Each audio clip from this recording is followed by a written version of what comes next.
Yo, it's me again, and I'm back. Oh, wow, oh, wow, oh, wow. Remember that song? Yes, I can.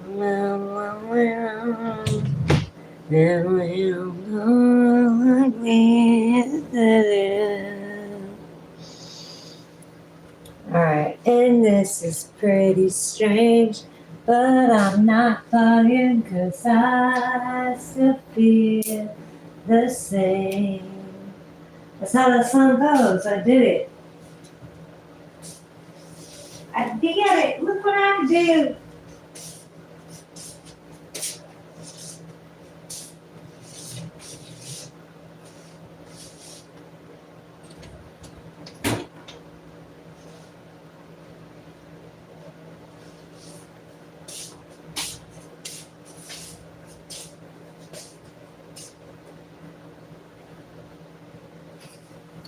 All right, so here we go.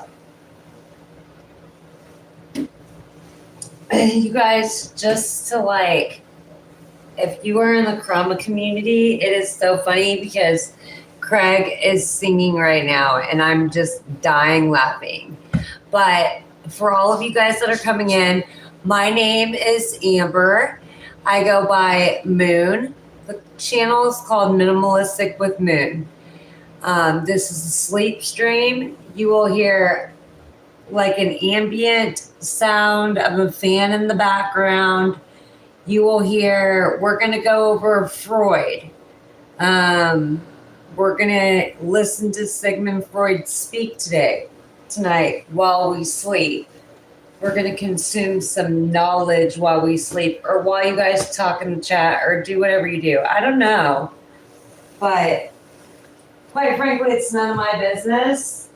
My business is to basically just be here, and that's my business. I'm just here, and I'm doing my own thing, and I'm minding my business, and you can mind my business too. How about it? Sound cool? Sounds good to me. Civilization and its Discontents by Sigmund Freud. Translated by James Strachan. Narrated by Stephen Crossley. All right, so we need to see if you guys can see the TV, because we will be learning while we sleep tonight. Psychoanalysis that was produced in the year 2011 by Teletor Media Incorporated, which holds the copyright. Please, everybody, hit the thumbs up. You can also go into horizontal mode. If you hit the thumbs up and then you go back to your history and the history that says what you've watched and you've liked, you can press it and then it'll come up as a horizontal stream like normal instead of a vertical.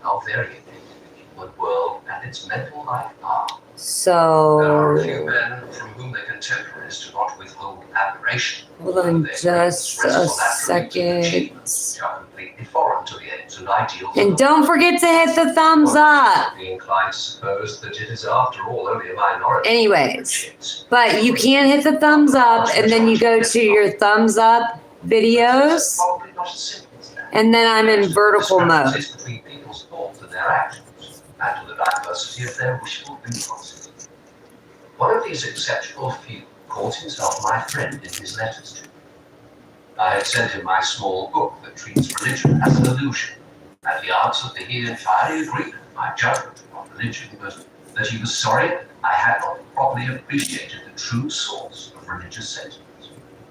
This, he says, consists in a peculiar feeling which he himself is left without, which he finds confirmed by many others, and which he may suppose is present in me. Sorry, I'm trying to get the TV It is a in feeling me. which he would like to call the sensation of eternity. No blocking, just timeouts. As it were, oceanic. This feeling here is a purely subjective fact, not an article of faith. It brings with it no assurance of. You guys, I'm going to ask you to be religious energy, which is on by the various churches. Grown-ups, this is a sleep stream. Again, you are going to hear the ambient noise. Again, you can go hit the thumbs up button to get it on vertical. You can hit the thumbs up button, then go back to private, thumbs up, or history. You can click on it, and then I'm in a vertical format. I mean, I'm in a horizontal format. I have to discover this oceanic feeling in myself. It is not easy to deal scientifically with feelings. One can attempt to describe their physiological signs. Where this is not possible, and I am afraid that the oceanic feeling too will defy this kind of characterization, nothing remains but to fall back on the ideational content which is most readily associated with the feeling. If I have understood my friend right, he means the same thing by it as the consolation offered by an original and somewhat eccentric dramatist in his hero who faces self-inflicted death. We cannot fall out of this world. That is to say, it is a feeling of indissoluble bond, of being one with the external world as a body. Hurry up. I may remark that to me this seems something rather in the nature of an intellectual perception, which is not, it is true, without an accompanying feeling, tone, but only such as would be present with any other act of truth and ray. From my own experience, I could not convince myself of the primary nature of such a feeling. But this gives me no right to deny that it does in fact occur in other people. Okay. The only question is whether it is being correctly interpreted and whether it ought to be regarded as the fons et origin. So the idea is, I'm going to watch this, you're going to watch this, we're all going to watch this, and it's all going to be a good time. That's what's going to happen. Receiving an intimation of their connection will not rather through an immediate feeling which is from the outset directed to that purpose. And learn stuff at the same time. Hey! That one is justified in attempting to discover a psychoanalytic, that is, a genetic explanation of such a feeling. The following line of thought. So, if you don't know, again, my name is Amber. Of our own ego. I go by Moon. This is my channel, Minimalistic with Moon. I live tiny and minimalistic. I do have a studio apartment, and I have a little bit more right now, but I lived in a tiny home. Unconscious mental entity which we designate as the id, and for which it serves as a kind of facade. This was a discovery first made by psychoanalytic research, which should still have much more to tell us about the relation of the ego to the id. But towards the outside, at any rate, the ego seems to maintain clear and sharp lines of demarcation. There is only one state, admittedly. So, anywho, signifies as pathological, in which it does this not is a sleep stream, at the height of being and the boundary between ego and object. this is how we do it.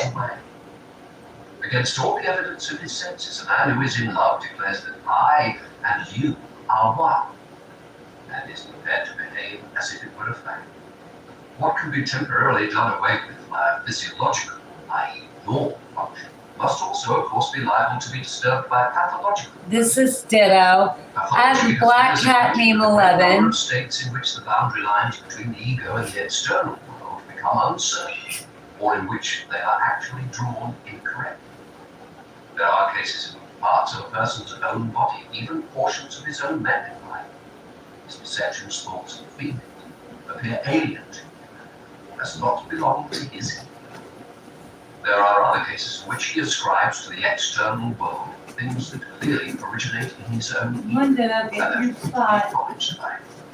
thus even the feeling of our own ego is subject to disturbances, and the boundaries of the ego are not constant. Further reflection tells us that the adult's ego cannot have been the same from the beginning. It must have gone through a process of development, which cannot, of course, be demonstrated, but which admits of being constructed with a fair degree of probability. An infant at the present does not. So everybody put in the chat where you guys are from. I'm in Midwest America, He gradually learns to the very middle of America. He must be very strongly impressed by the fact that some sources of excitation, which he will later recognize as his own bodily Show me in the chat where you're from. Tell me in the chat. Whereas other sources evade him from time to time. Among them, what he desires most of all, his mother's breast, and only reappear as a result of his screaming for help. In this way, there is, for the first time, set over against the ego an object in the form of something which exists outside and which is only forced to appear by special action. A further incentive to a disengagement of the ego from the general mass of sensation, that is, to the recognition of an outside. You can find a lot of my stuff in my bio, links to stuff. I also have another channel here where I'm very active in a community. This is a different targeted audience, though, obviously. Tendency arises to separate from the ego everything that can become a source of such. So there you have it. To throw it outside and to create a pure pleasure ego, which is confronted by a stranger friend outside. The boundaries of this primitive pleasure ego cannot escape rectification through experience. Some of the things that one is unwilling to give up because they give pleasure are nevertheless not ego, but object. And some sufferings that one seeks to expel turn out to be inseparable from the ego in virtue of their internal origin. Stop, weirdo. One comes to learn a procedure by which, through a deliberate direction of one's sensory activities and through suitable muscular action, one can differentiate between what is internal, what belongs to the ego, and what is external, what emanates from the outer world.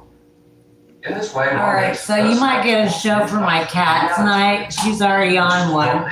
If you don't see her down there in front. Differentiation, of course, serves the practical purpose of enabling one to defend oneself against sensation. She's got a little toy that lights up, so you might see her. In order to fend off certain unpleasurable excitations arising from within, the ego can use no other methods than those which it uses against unpleasure coming from without. This is like a social kind of experiment for all of us. So you guys are participating in something pretty cool. The beginning of me figuring things out. So I appreciate you guys very much. And of course I have enough subscribers. I have enough watch hours. And I have another channel that is monetized. So again, this is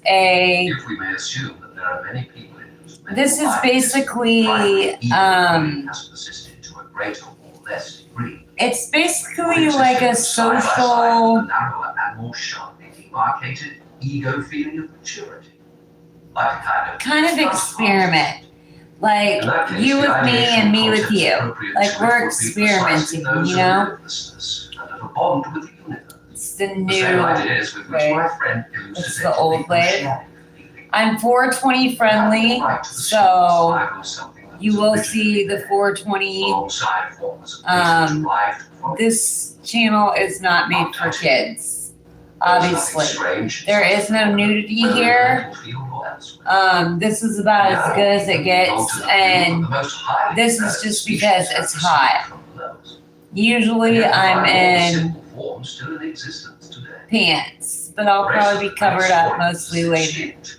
Made way for the mammals, but a true representative of it, the crocodile, still lives among us. This analogy may be too remote, and it is also weakened by the circumstance that the lower species which survive are, for the most part, not the true ancestors of the present day or highly developed species. As a rule, the intermediate links. But again, if you're just coming in, only through reconstruction.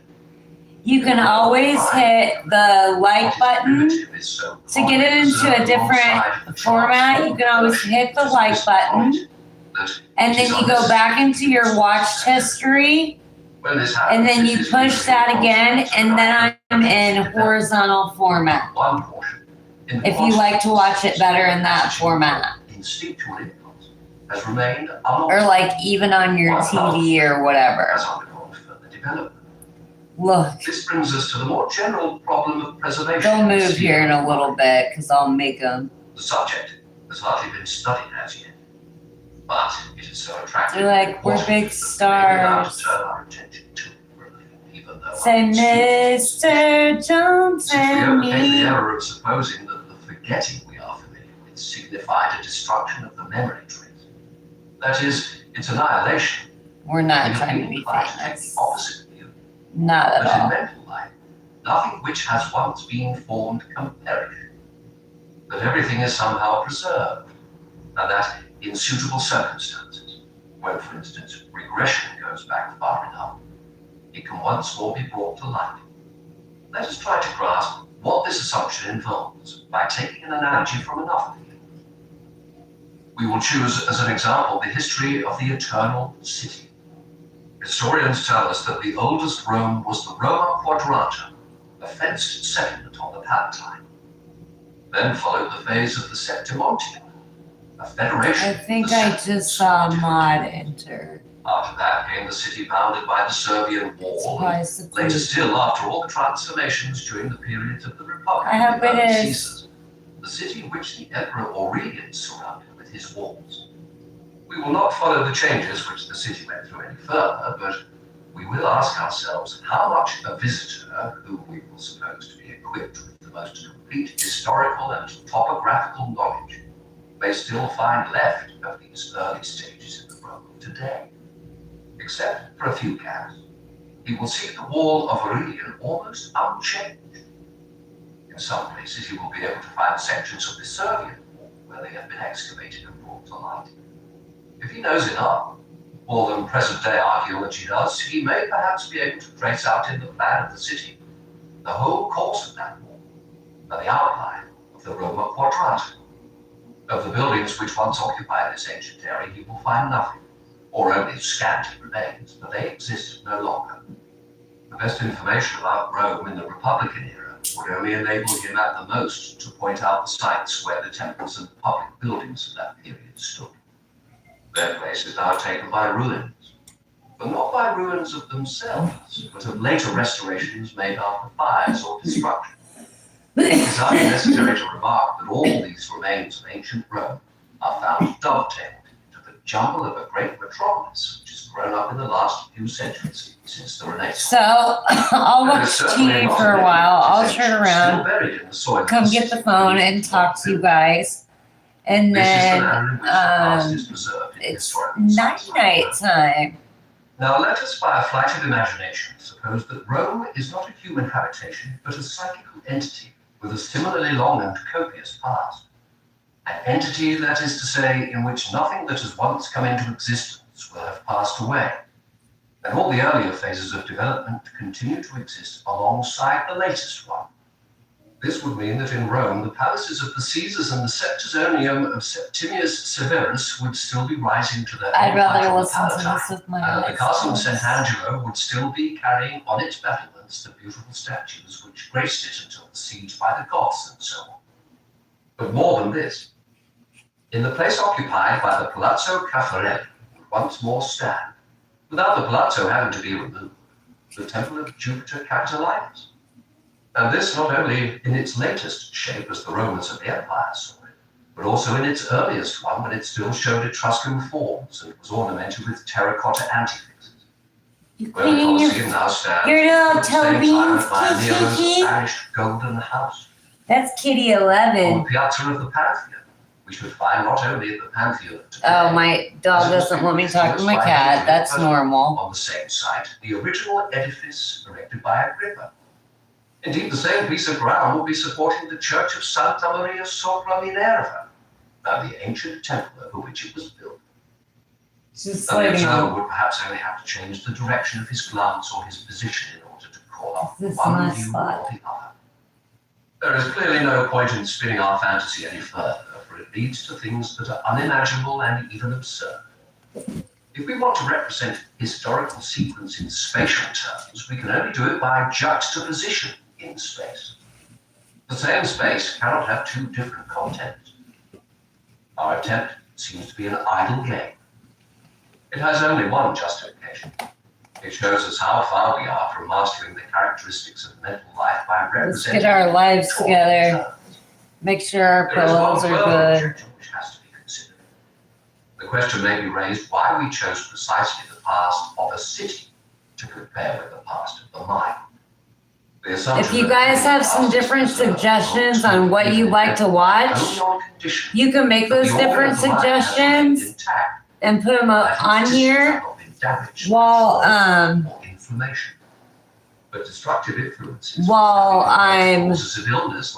just finishing my regular routine before bed. If you have any suggestions on what you'd rather watch, anything to do with history, psychology, philosophy, I tend to stick with more intellectual type of topics to sleep to. So, yeah, we'll figure that out. Right now, we've got Sigmund Freud being narrated. The earlier phases of development are in no sense still preserved. They have And this is the for which they have supplied the material. It's called The Simulation and the Discontents by Sigmund The Freud. thymus gland of childhood is replaced after puberty by connective tissue, but is no longer present. Let's do philosophers who shape history. Let's do that instead. How about that? Philosophers that shape history. Tangy pickle tots and a pickle slush with pickle flavored bubbles. It's called the Big Dill Meal, and it's a work of art.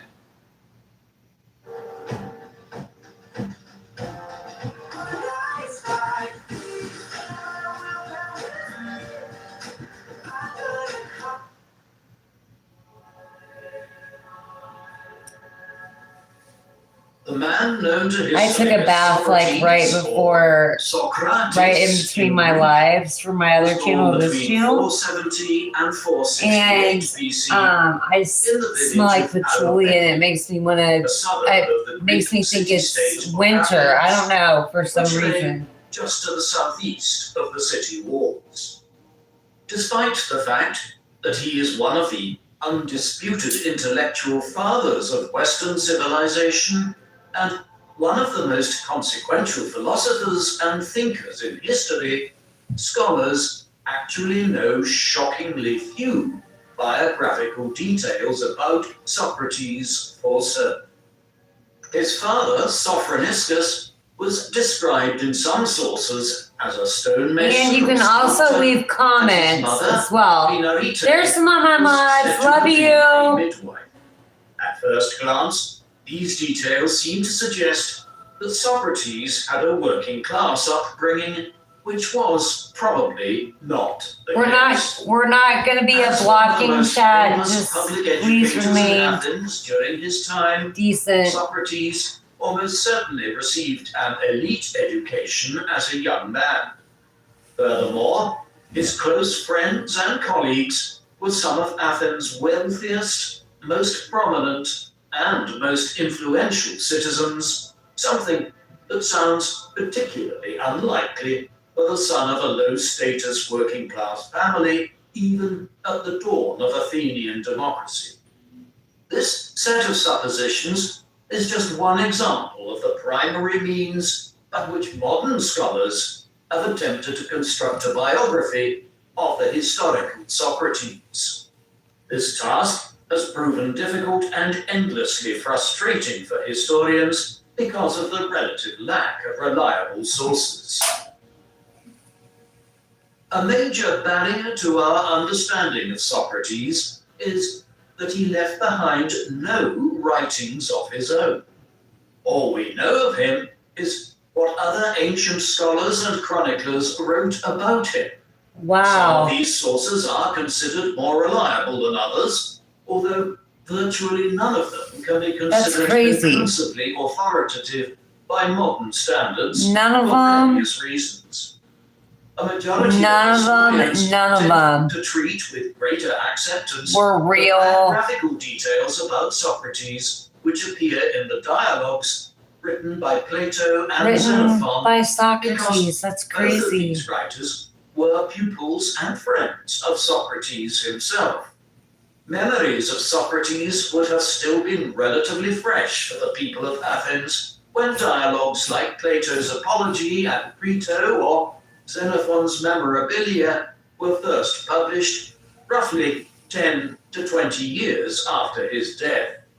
It stands to reason that if the biographical accounts of Plato and Xenophon had diverged dramatically from what Athenians remembered of Socrates' conduct, his teachings, or his trial and execution, rebuttals likely would have appeared in the literary and historical record. Plato and Xenophon, therefore, may more accurately represent the historical Socrates than other sources, most of which were written many more It's decades very busy in my apartment complex tonight. Died. There's people running around doing, I was across from the laundry thing, so they're freaking out. My dog's gonna be freaking out all night, I'm sure. It's gonna be awesome All sauce. this being said, there is still reason to read the dialogues of Plato and Xenophon with a certain amount of skepticism regarding just how accurately Because I they may do. have depicted or quoted Socrates. Clear conscience. Both writers would have been subject to Sleep. bias Sleep good. because he was their beloved teacher and mentor, and indeed, their reverence for Socrates' wit and wisdom is readily apparent in these texts. However, it is also possible that these authors may have shaped the words and actions My of cat's on my Socrates kitchen for their counter. own rhetorical or literary purposes. This is not to say that either Plato or Xenophon or any other ancient writer, historian, or chronicler might have done so with malicious or particularly fraudulent intent. Some historians have noted that it was common in the literature of the ancient world to pay tribute to important people, either by crediting them with heroic acts or admirable ideas, or even by writing something in their name. They're banging Some on the writers wall and might everything. even have put their own words into the mouths of more famous, respected, or beloved figures There are a lot in of order kids. to lend legitimacy to their own theses and ideas, which many scholars believe both Plato and Xenophon did in some of their dialogues about Socrates. With all these considerations in mind, attempting to reconstruct the historical Socrates might seem to some like an exercise in futility, since none of the extant sources can be considered reliable by modern standards. Yet, this certainly hasn't hindered historians from trying, and numerous writers and researchers throughout the last 2.5 millennia have continued in spite of these challenges to pursue a Make sure my clearer baby picture is of not hanging Socrates. out. Very little is known about his My early bless life you. and adolescence, but historians have attempted to reconstruct a picture of it with the scant few details available in the Socratic canon, combined with our historical knowledge of the lives of boys and men in classical Athens. The village of Alopeki, where Socrates was born, was home to roughly 3,000 people, a little more than a third of whom were Athenian citizens. Only free-born Athenian men were eligible for citizenship. The rest of the population of the deme, or village of Alopeki, would have been represented by slaves, women, children, and non-Athenian foreigners, none of whom were eligible for citizenship. The life experiences of Socrates that are known to us indicate that he himself was almost certainly an Athenian citizen. That he attained citizenship himself likely means that his father, Sophroniscus, was also an Athenian citizen. That said, Sophroniscus, as a skilled tradesman, probably did not come from a particularly affluent or aristocratic background. The relatively privileged youth that his son Socrates seems to have enjoyed, however, suggests that he had achieved some financial success in his profession and had achieved some social standing in his community. Sophroniscus counted highly influential and wealthy Athenians among his friends, such as We will be Licinius, partaking, the son and of the then we Athenian will be statesman, going Aristides suggests, to if sleepy town. Socrates was indeed a stonemason or sculptor, he was probably not a lowly artisan or laborer, but perhaps the foreman of his own shop or quarry, the master mason. Descriptions of Socrates' mother, Phinarete, suggest that she was better born than Sophroniscus, another factor which points to the probable professional and social success of her husband. We know even less about Phinarete than we do about Sophroniscus. In one of Plato's dialogues, Socrates referred to her as a Maya, or midwife, but it is unclear if this was meant in a literal professional sense. Some scholars wonder if Socrates was not speaking metaphorically and referring instead to a matronly or nurturing quality in his mother. Athenian married women, even those of high social standing, had numerous domestic duties, which suggests that such women might not have had much time to I'm dedicate smoking themselves hot to in my pursuing bed the profession. as it However, smells according in to here. one study of a small like sample of ancient inscriptions, the majority of the professional midwives cashmere identified in wood. classical Greece were freeborn women of I don't respectable smoke enough status, to make if it not smell. high social status. Such women even published medical texts and lectured publicly in their area of expertise, so it's possible that Phinarete might have been a legitimately practicing midwife at one point or another in her life. There was no such thing as organized public education in Athens in Socrates' day.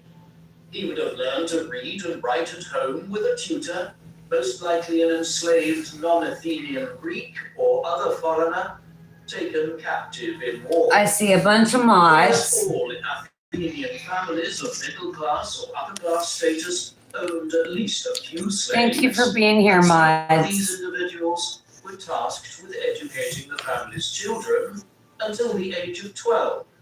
Teaching Are them people getting ready to go to read sleep? and We're write, not blocking and people, perhaps right? also to do basic arithmetic. The male children of freeborn and affluent Athenians during the 5th century BC. You know, you mods aren't responsible to stay awake all throughout the night. While they were expected What, to be silent and 11? docile in adult company, What, kitty kitty? nonetheless often accompanied their You fathers complain to if I don't public pet you. You spaces and complain if I adult do. forums. Young Complain, Socrates complain, likely complain. attended theatrical productions, religious festivals, athletic contests, informal public debates, or even banquets at the homes of family friends with his father. Athenian culture also placed marked emphasis on physical health and You girls leisure. would probably want to listen to what I have in my ear, And but exercise would have been valued and were encouraged for boys of all ages. Athenian boys learned to swim and to wrestle. They played games of chance against one another with knuckle bones, much like dice games. By the age of 12, Athenian boys of middle to high social status usually began attending lessons in gymnastics and music. Training at the gymnasia was emphasized as necessary not only for personal health, but to this build is what strength old and middle-aged, among this is young, what chilled upcoming male old citizens middle-aged who would be chicks do, I required to think. serve in the military. They Music like smoke studies a in little classical ganja. Athens were far more comprehensive as a subject area than they are today.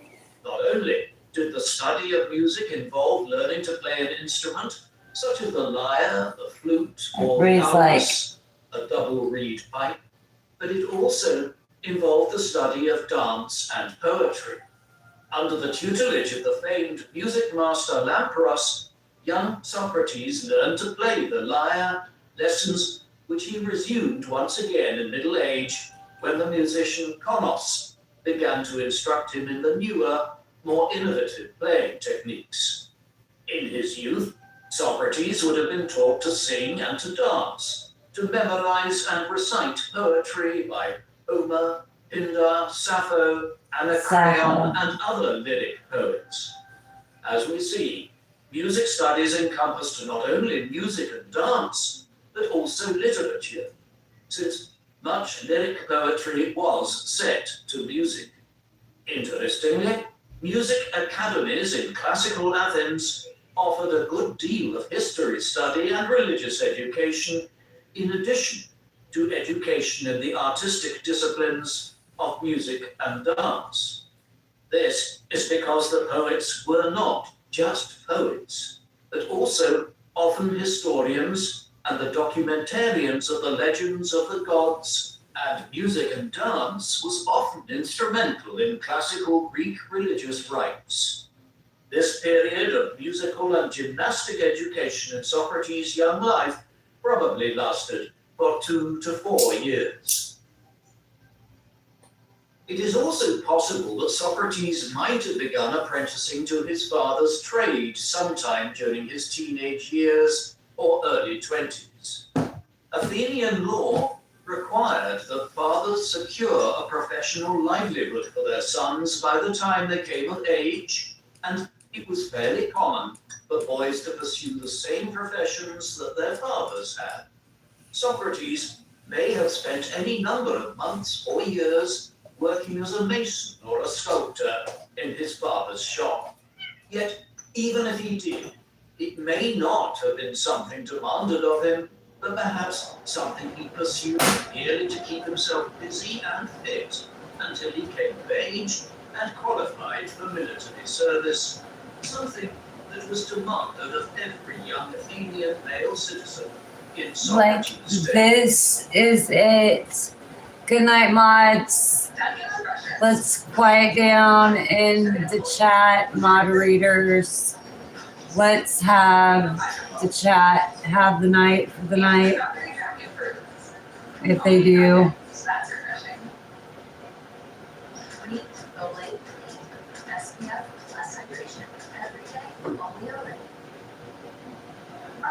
I'm so tired. 11 is acting so weird.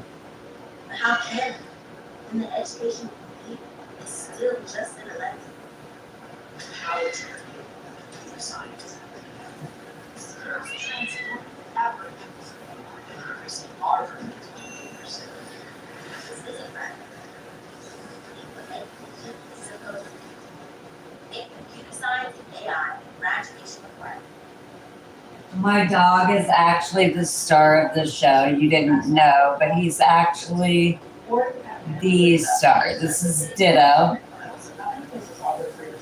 Say hi. Can you say hi? Oh, are you a Ditto?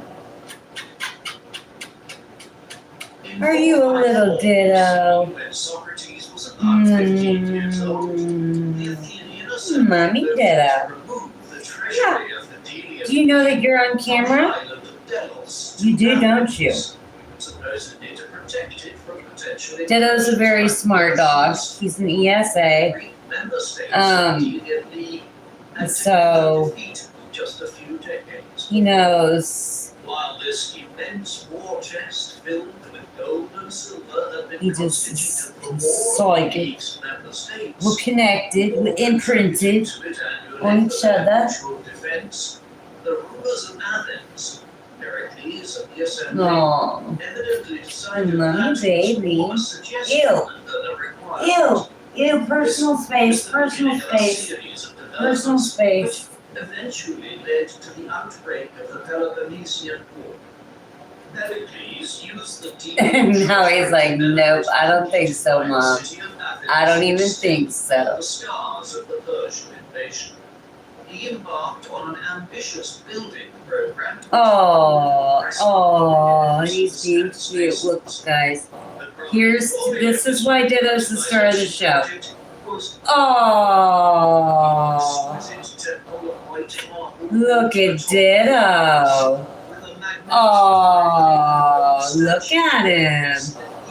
Oh, this is why. Oh, he's the star.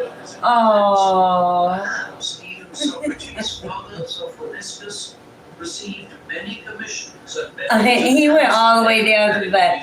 Oh, Ditto. He's Mom's boy.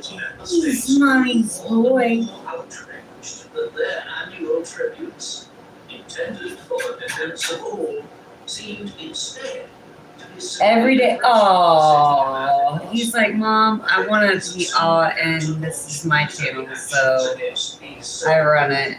rogue states who refused to continue paying tribute. Rather than a member state in a confederacy of equals, Athens He'll was probably beginning start to trying to, like, more and more fuck with the cat here in just a minute. and other Oh, states he's- such as Sparta and Corinth began to mobilize against Athens and her remaining allies. By the time Socrates came of age, Athens would need every available citizen soldier ready There you to go, face Lydia. a series Good of boy. armed conflicts which would continue intermittently for more than 30 years. In the meantime, Socrates was still completing his education. At some point in his mid to late teens, the philosopher Archelaus became a tutor and mentor to Socrates. Archelaus was a student of the natural philosopher Anaxagoras, who was one of the first thinkers to attribute the workings of the cosmos to natural rather than divine phenomena. Having examined a fallen Right. meteorite, Anaxagoras theorized that the sun We've was got a a little fiery baby rock jaguar on rather the than bed, the god too. Helios, as the Are we Greeks laughing? Is that funny? posited, correctly I as bet it it turned is out, funny. that moonlight was merely reflected sunlight. He similarly Is it sought funny to or explain is it phenomena such as so? volcanoes, earthquakes, and rainbows as likewise arising from natural processes rather than the divine rule or benevolence of the gods. In his travel journal, a contemporary scholar, Ion of Chios, reported that in 451 BC, Socrates visited the island of Samos with his God, you tutor guys are Archelaus. busy with your It is thumbs. likely that Archelaus wanted to introduce his young pupil to another one of his own teachers, fellow natural philosopher Melissus of Samos. This trip represents one of the few instances in Socrates' life when he was said to have left his home city-state of Athens and may have been comparable to a modern post-graduation tour. In Plato's There. Apology, Socrates speaks of the fascination he held in his youth for the study of the natural world. Although he eventually came to view the dawning field of natural science as less useful and less relevant to society than other philosophical pursuits and concerns, having mentors and teachers like Archelaus doubtless helped awaken and foster in Socrates an empirical bent of mind which would prove crucial to the later development of his own philosophical framework. At the beginning of the Greek New Year, after Socrates reached the age of 18, he would have presented himself before the council of his deme, where he would have attained his citizenship and independence.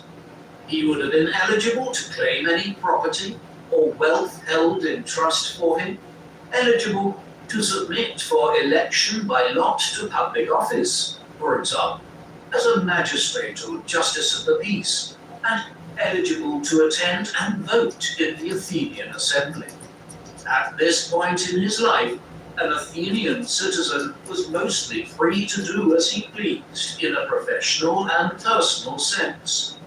In Pericles' Athens, however, the growing need for a robust military force meant that most young men and citizens of Socrates' age were called up for military training.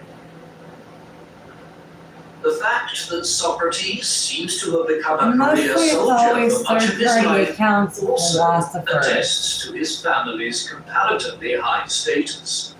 The expense of outfitting a hoplite soldier for a military Except career that, like, would have I think been Rasputin, unattainable there's to a some of working his class work. Athenian, who probably made no more than 1 drachma a day, if that. the entire panoply of weapons and armor for a hoplite warrior would cost several hundred drachmas to make, unless one's father handed down his own armor and weapons I'm to his noticing son. something. New recruits in Athens began their military training with tours of duty around the Attica Peninsula, where they might patrol the outlying villages and Athenian frontier while engaging in regular training exercises. While they were learning and building discipline as a unit, this method of training allowed recruits to build knowledge while keeping them close to home and relatively safe. No sources report whether or I'm not like a Socrates indecisive person, so I'm like a leg in, a leg out type of shit. I can't help it. He would have been about 22 at the time, and of an age most likely to be called up. In the literature of the Socratic canon, Socrates is only explicitly mentioned as fighting in two particular battles, the Battle of Potidaea and the Battle of Delium. However, these two battles are spaced out over more than a decade, and it might therefore be reasonable to assume that Socrates spent a good portion of his life as a career soldier.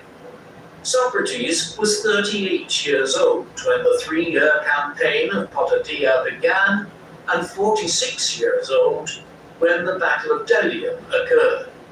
Athenian troops were rarely required to serve so long, especially at so advanced an age, which might suggest that Socrates served voluntarily in these campaigns.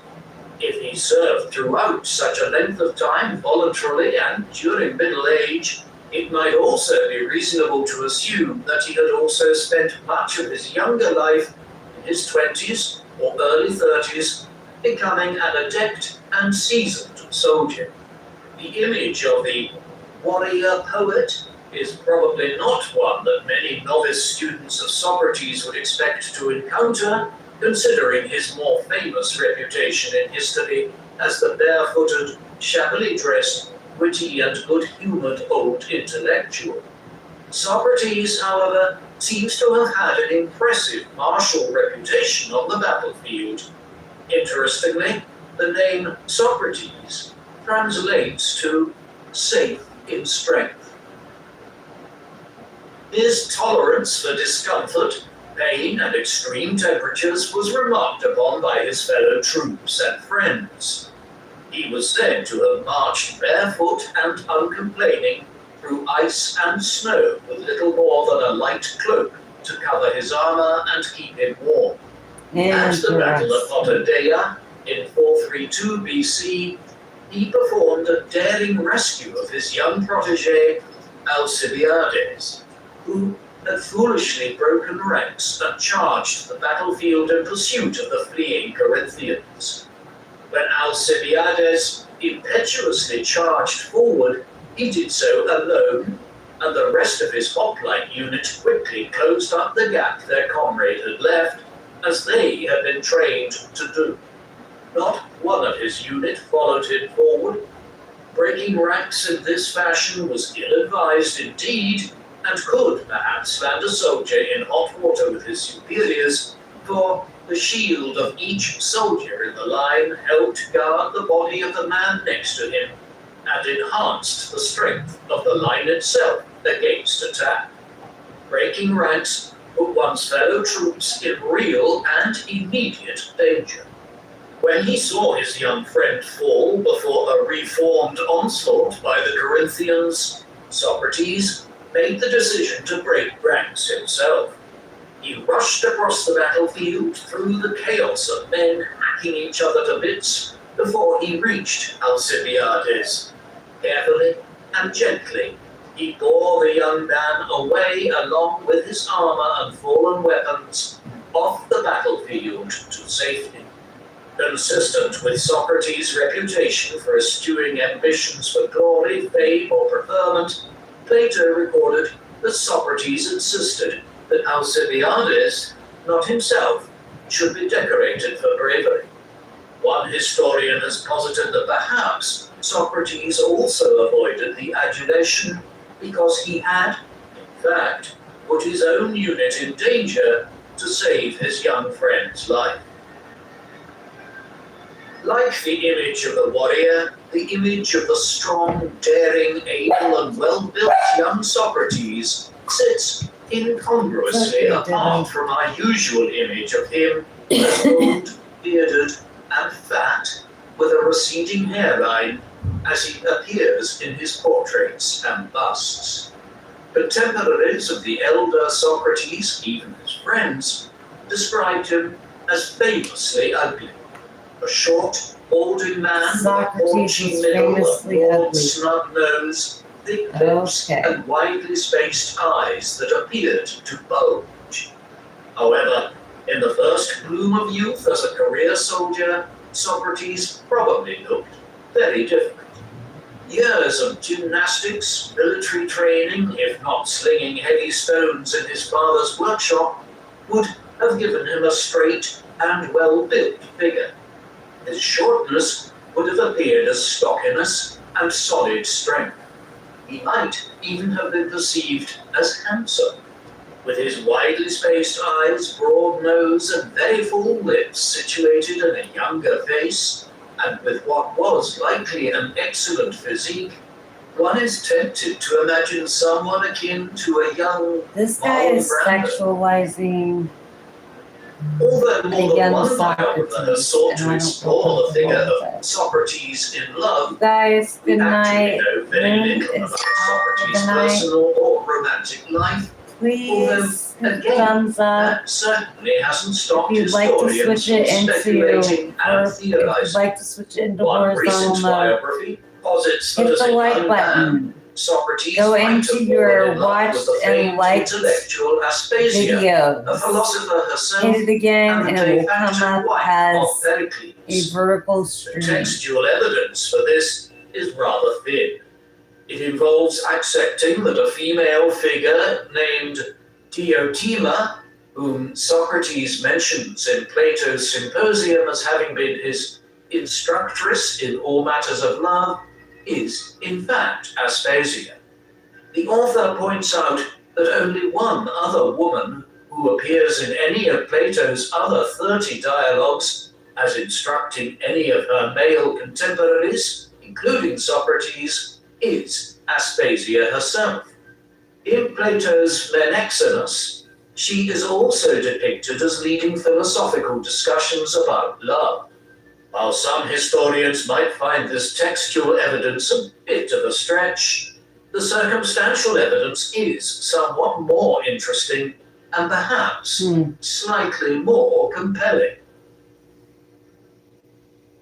This is your reminder to thank the friend who gets McDonald's breakfast for the group, while everyone else sneaks in.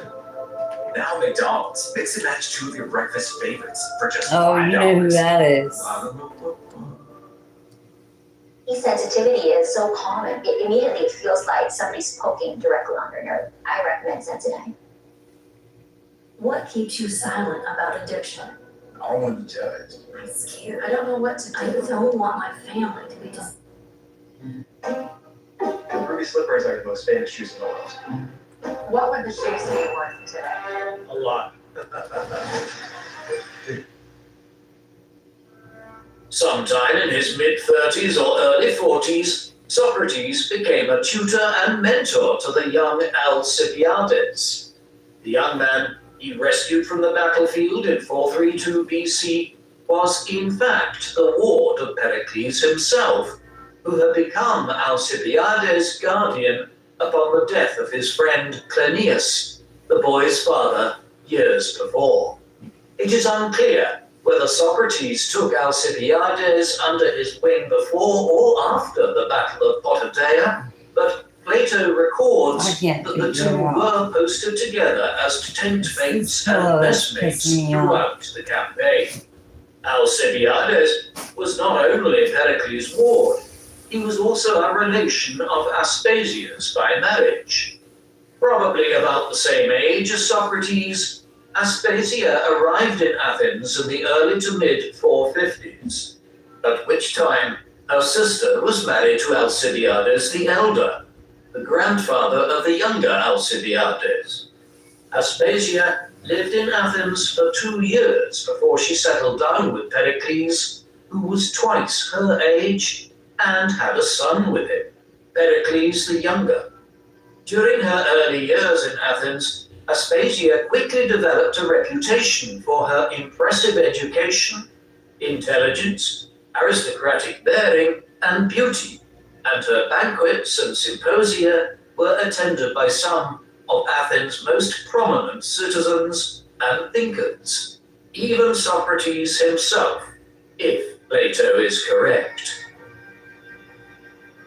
With all this in mind, it becomes more difficult to believe that Socrates did not run in the same social circles as Pericles and Aspasia. And yet, if they were friends, or at least social contemporaries, why is Plato so sparing in his references to Aspasia? And why is Pericles, who at some point entrusted his ward and the son of his old friend to the care and mentorship of Socrates, mentioned only once in any Socratic writings as having known or interacted with the famous philosopher? A branch of Pericles' family, the Alcmaeonids, even came from the same village as Socrates. Xanthippe, whom Socrates married in his elderly years, is believed by some scholars to have been Pericles' cousin. Considering all of these connections, one is tempted to view the virtual absence of both Pericles and Aspasia from Plato and Xenophon as deliberate. Perhaps it had more to do with the widespread unpopularity that Pericles suffered from later on, or the public hostility and resentment towards Aspasia, who was labelled a harlot among many Athenians for her influence over Pericles.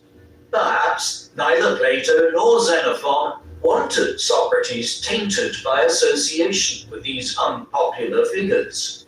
Then again, a love affair between Socrates and Aspasia in their early 20s, before she married Pericles, might explain why there are so many apparent connections between the three, but almost no recorded interactions between them in the Socratic canon. Oh my God, While get this some is booby all action largely tonight. speculation, I gotta it cover is my shit. nonetheless quite interesting new scholarship for us to mull over. What is significantly more certain is that Socrates was married twice throughout his lifetime. His first wife was named Myrto, the daughter of his father's wealthy friend Lysimachus, and the granddaughter of Aristides the Just. Socrates is said to have refused to accept a dowry from Myrto's father, another factor which argues for his high status, but it likely suggests he did not need it. Very little is known about Myrto, but she was likely quite a few years younger than Socrates was. Plato records that when Socrates died at 70 years old, he had 2 sons approaching manhood. This suggests that Socrates' eldest son was born when he was in his late 40s or early 50s, implying that Myrto was probably at least a decade younger than her husband, if not younger. Myrto and Socrates had 2 sons, Menexenos and Sophroniscus. At some point during his 50s, Socrates took a young woman named Xanthippe into his household as his mistress. When his wife Myrto later died, Socrates married Xanthippe, and they had a son named Laprocles, who was apparently still a child of indeterminate age when Socrates was executed in 399 BC.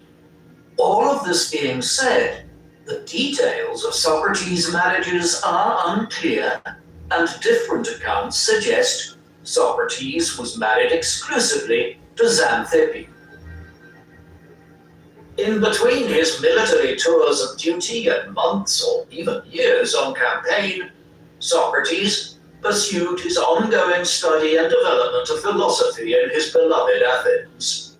Socrates famously eschewed the pursuit of wealth and never accepted money from the students he taught.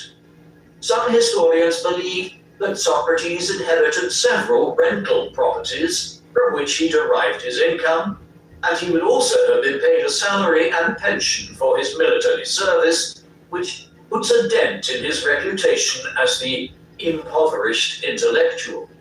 Still, the image of Socrates with which we are most familiar is the shabby, barefooted, genteel, friendly, and urbane sage about town who walked every day to the Athenian agora or public square to frequent the booksellers, converse with his friends, argue good-naturedly with acquaintances, or take the time to answer the questions of his pupils.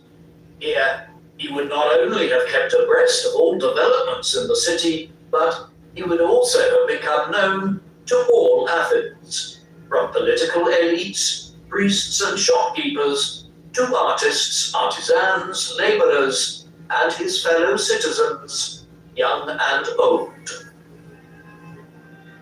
Socrates regularly attended philosophical symposia at the homes of his wealthy friends, some of which are documented in the writings of Plato and Xenophon.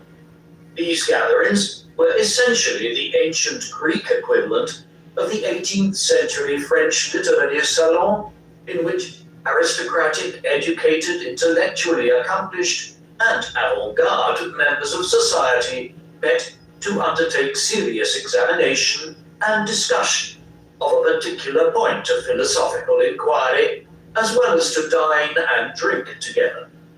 Throughout his career as, quite literally, a public intellectual, known to all citizens of Athens, and willing to engage in dialogue with all, Socrates developed a body of beliefs and a method of inquiry which became part of the very bedrock of modern Western civilization. By the time he reached adulthood, Socrates was disillusioned by the natural philosophy that had so fascinated him as a younger man. The fields of physics and natural science were in their very infancy at the time, and the few questions they could claim to answer did not seem to hold much practical or social utility. What was the point, he wondered, of understanding the inner workings of the natural world if they could not answer the universal why of human existence? Instead, he turned his mind towards epistemological and moral philosophy, two areas of inquiry that he believed were far more consequential to human improvement, happiness, and social cohesion. Epistemology is the study of the nature and origin of knowledge, of which Socrates is one of the principal pioneers. What is knowledge? Socrates wondered. How is it gained? How do we know that the knowledge we possess is true? For Socrates, knowledge, and an understanding of it, was essential for the attainment of virtue, which in turn he believed was essential for individual human happiness and broader social harmony. Ultimately, the acquisition of knowledge and virtues like justice, wisdom, courage, piety, and temperate living would produce individuals who behaved according to what was right and avoided doing what was wrong. People who lived their lives in a morally incorrect way were invariably wretched and miserable, Socrates believed, while those who lived their lives according to moral and ethical standards were invariably happy.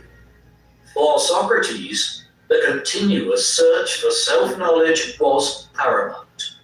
The unexamined life, he is famously believed to have remarked, is not worth living. Alongside self-knowledge, Socrates believed that moral improvement and the cultivation of the soul were equally important goals for all people as individuals and as members of their communities. In addition to the fields of epistemology and ethics, Socrates also pioneered the techniques known to philosophers as the elenchus, the dialectic, and what teachers called the Socratic method. This is essentially a question and answer style of conversation. Elenchus is a process of cross-examination designed to expose the inaccuracy of another's belief or hypothesis, while the dialectic is a more collaborative question and answer exchange intended to encourage reasoned conclusions or knowledge to emerge.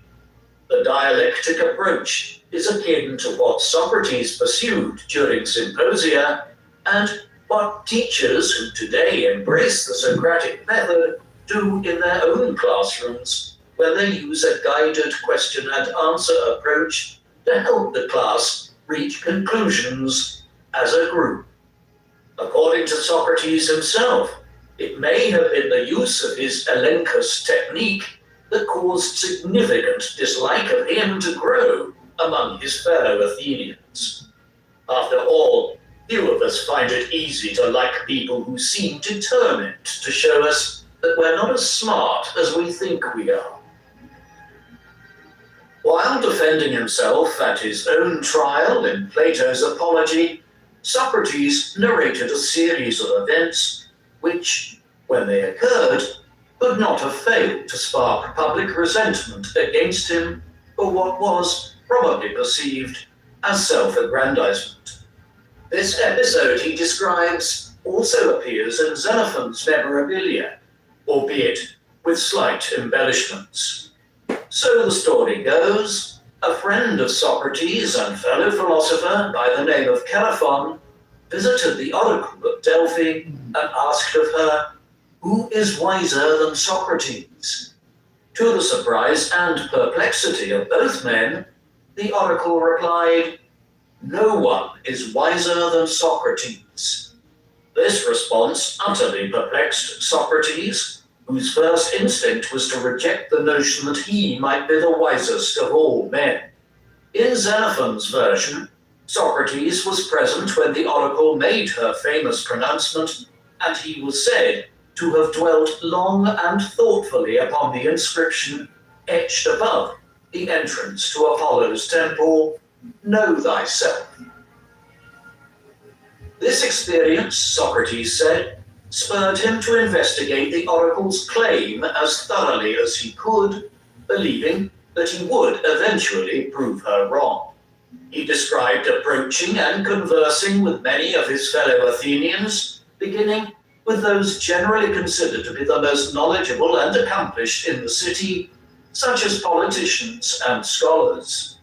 He observed, however, that all of those whom others believed to be the most wise, and who believed themselves to be so, were invariably unable to conclusively defend their claims to superior knowledge.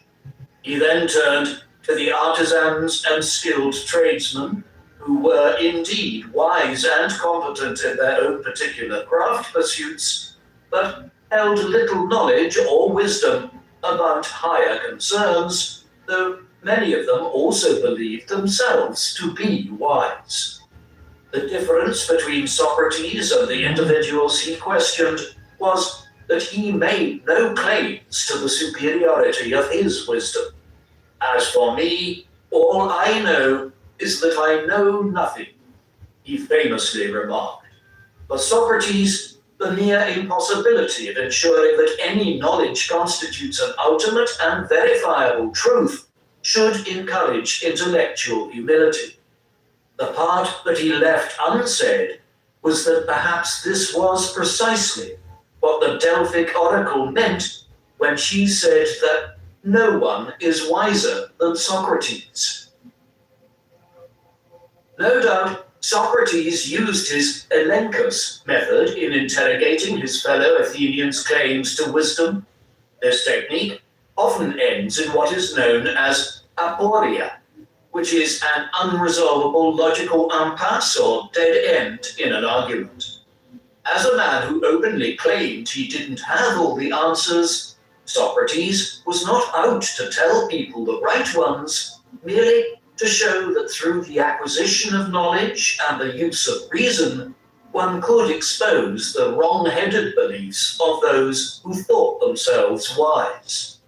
His ultimate lesson was to question everything, even supposedly settled knowledge, and to be aware that no matter how impressive one's intellectual attainments might be, one always finds oneself once again on the frontier of knowledge. Unfortunately, but quite predictably, many of his fellow Athenians took offense at his deconstruction of their beliefs and claims to wisdom, and Socrates' reduction of their arguments to a state of aporia surely made him many enemies, some of which would eventually put him on trial for his life. The reputation and fame that Socrates attained during his life in Athens is apparent in the works of not only scholars, but artists too. He was caricatured in the works of Athenian playwrights, most notably by Aristophanes in his comedy The Clouds, which premiered in Athens in 423 BC. This play lampooned Socrates as a skinny, half-mad, stringy-haired ascetic with absurdly high-flown ideas about the nature and workings of the heavens and the earth. His character was depicted floating above the stage in a basket, suspended by ropes and pulleys, in which the old philosopher's own flatulence appeared to propel him here and there. In some respects, we must admit that comedy hasn't changed much in more than 2,000 years. Socrates' discussion and description of Aristophanes' play in Plato's Apology suggests that Socrates might have seen the comedy himself when it was performed in Athens. Aristophanes and Socrates were at least friendly acquaintances, if not friends, if the text in Plato's Symposium is to be believed. This text, and many others which Plato wrote, illustrate that Socrates had a playful, easygoing nature and a great sense of humor. Socrates may have even thought that Aristophanes' play was quite funny at the time. Sadly, the attributions made to him in such public forums, that he claimed superior knowledge of the heavens and the earth, would come back to bite him later on. Several more public marks against Socrates' reputation appeared over the next 15 years. Throughout this period, 2 of his former pupils were involved in political and military developments considered both reprehensible and treasonous by many Athenians, beginning with Socrates' beloved young pupil and friend, Alcibiades. Elected general at just 30 years old, the handsome, dashing, and boastful Alcibiades convinced the Athenian assembly to undertake and give him command of the Sicilian campaign of 415 to 413 BC. He persuaded them to commission hundreds of ships, the deployment of 10,000 hoplite soldiers, and 30,000 naval men. It was by far the largest and most expensive force Athens had ever assembled. The day after it launched, political foes of Alcibiades leveled charges against him for profaning the mysteries. He was accused of vandalizing numerous shrines to the god Hermes and for making light of the gods in public at a masquerade. The Athenian authorities sent troops to Sicily to arrest Alcibiades, who then escaped and defected to the side of the Spartans. Alcibiades' betrayal brought significant intelligence advantages to the Spartans and utter disaster to the Sicilian campaign, resulting in the biggest military loss in troops and ships in Athenian history up until that point. This was a financial disaster which many Athenians blamed for the weakening of their military strength at a particularly crucial juncture of the Peloponnesian War. Athens was defeated in 404 BC, at which time the Spartans installed an oppressive oligarchic council to rule the formerly democratic Athens. This body became known as the 30 Tyrants, who ruled over Athens until 403 BC, when they were overthrown by pro-democracy Athenians and the previous regime was restored. Prominent among the 30 tyrants was a man called Critias, another former pupil of Socrates. When he and the rest of the Spartan junta were finally removed from power, pro-democracy Athenians remembered the old association between the old know-it-all philosopher and his authoritarian pupil. The anger against the two young men who many viewed as arch-traitors to Athens made Socrates seem guilty by association rather than by any action of his own.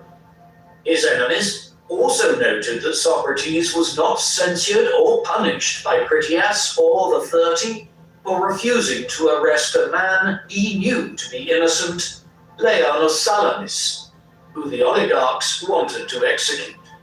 This is the only instance in which Socrates was known to serve in public office.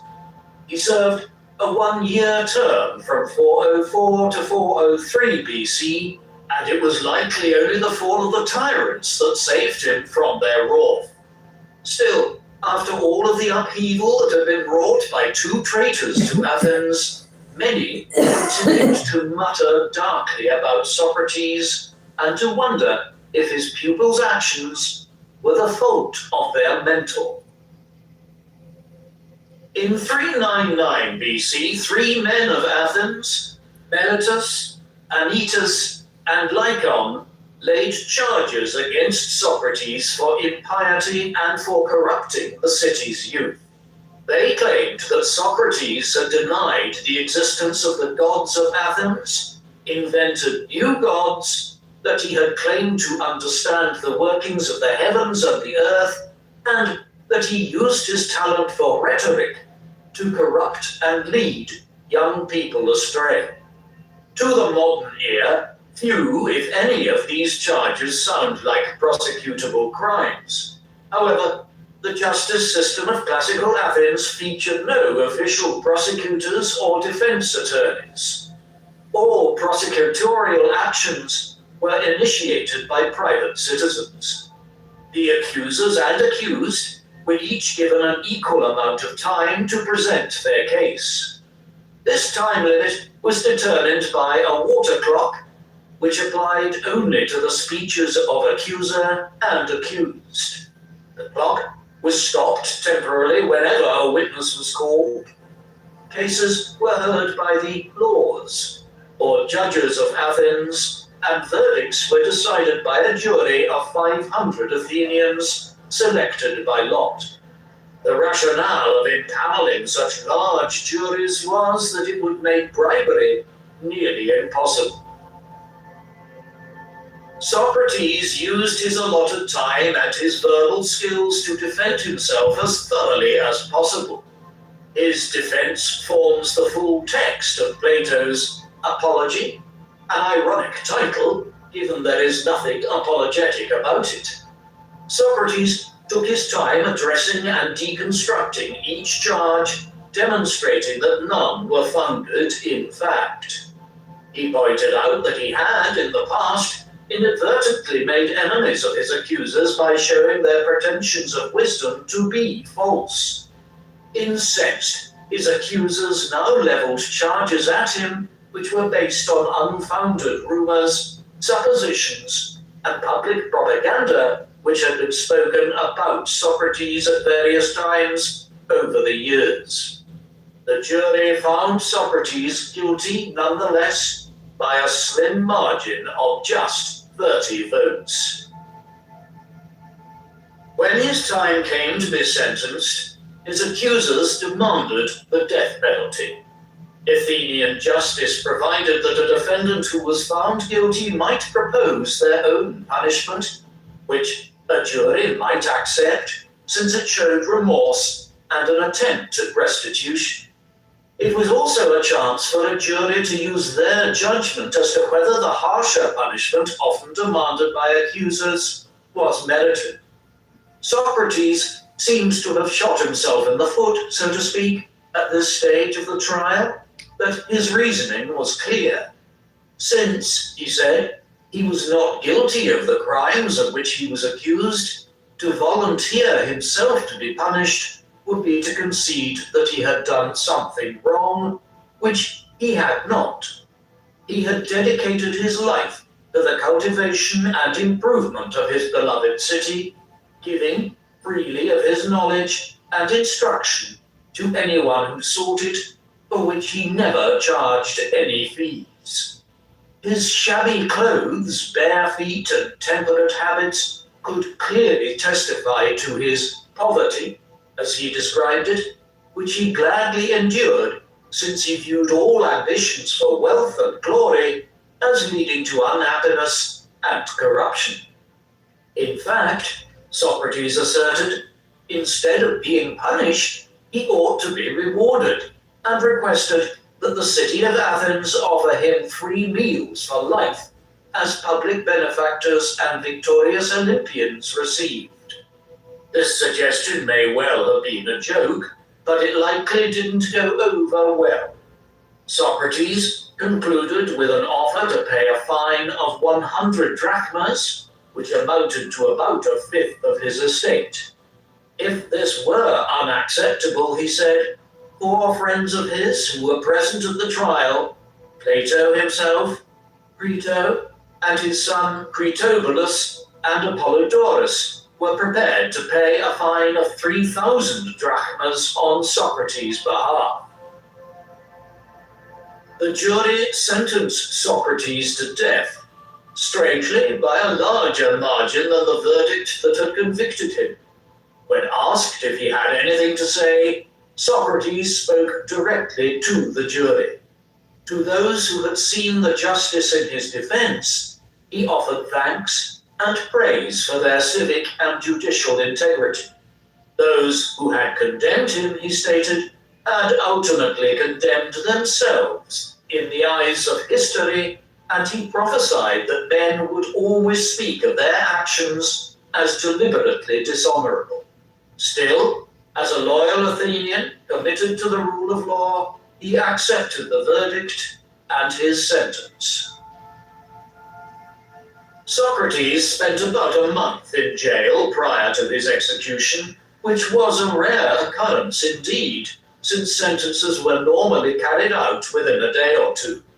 However, the day before Socrates' trial, the annual religious pilgrimage to the island of Delos began. The pilgrimage commemorated Theseus's defeat of the Minotaur.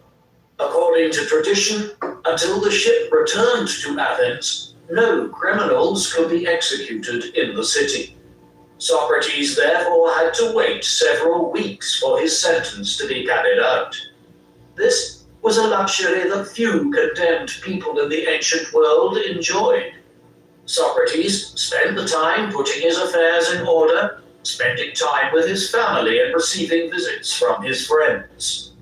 He was well cared for by his jailer, who evidently liked him and dreaded having to administer the execution. Plato's Crito and Phaedo document the last few days of Socrates' life. His friends, most notably his friend Crito, urged him to escape from prison. He had clearly been unjustly condemned, Crito and others argued. Even his jailer had offered to let him escape, but Socrates refused to do so. He had lived in Athens all his life, he said. It had given him a life he had valued enough to remain there and to raise his children there. In doing so, he had tacitly agreed to accept the laws and the judgments of Athenian institutions. Despite the fact that justice had failed him, that was no reason to become a lawbreaker himself, by which means he would forfeit all of his integrity and endanger his soul. For Socrates, 2 wrongs did not make a right. On his last day, Socrates spent some private time with his sons and his wife Xanthippe.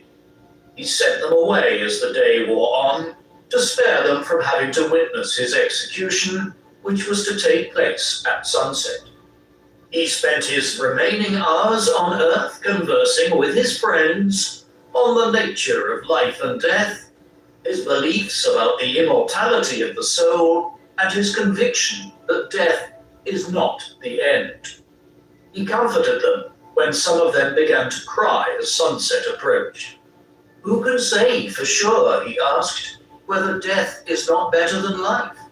When his jailer arrived with a draught of hemlock, Socrates bade them all farewell before drinking the poison and laying down on his bed to await the end.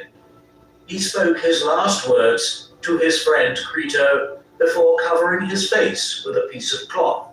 I owe a cock to Asclepius. Don't forget to pay the debt. Scholars have endlessly debated the meaning of these words. Asclepius was a deified cult hero whom worshippers believed could prevent or cure illness if they made sacrifices to him. Did Socrates have an actual debt to pay to a deity he believed had previously interceded for him?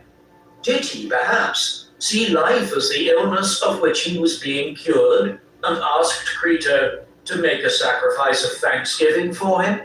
The debate goes on, as do many others relating to the life of Socrates. Despite the numerous questions still surrounding him, Socrates has achieved a level of lasting fame and immortality that one can only compare to religious figures in history such as the Buddha, Jesus, or Lao Tzu. All four of them were teachers. All placed marked emphasis on self-knowledge and the cultivation of the soul for moral improvement, but alone among them, Socrates was never deified. This is not to say that Socrates had no influence on religion. Nothing could be further from the truth. Socrates' ideas on the nature and immortality of the soul and his views on ethics had incalculable influence on the early fathers of the Christian Church. The Socratic canon remains a mainstay in the libraries of Christian theology scholars today. Furthermore, his impact on education, law, and politics is still strikingly evident today. Socratic teaching methods are standard in Western classrooms at all levels of education. Political and legal scholars continue to argue about exactly where Socrates landed when it comes to democracy versus oligarchy, or the social contract theory versus civil disobedience. Of course, not every subsequent philosopher or writer liked or agreed with Socrates' ideas, most notably Friedrich Nietzsche, who famously savaged the beliefs of Socrates in his 19th century works Twilight of the Gods and The Antichrist. Socrates' greatest gift to us is considered by many to be his championing of empiricism and reason. Despite his rejection of natural philosophy, Socrates never reached any conclusion, even those concerning metaphysical phenomena such as the soul, without employing a reasoned and logical approach, which was always open to question and criticism.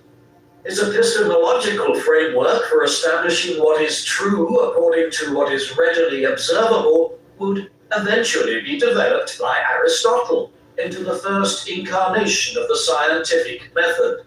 Finally, Socrates' doctrine of superior authority helped establish for the first time that there was a higher authority other than the political or the legal, which only offer the threat of force to compel compliance.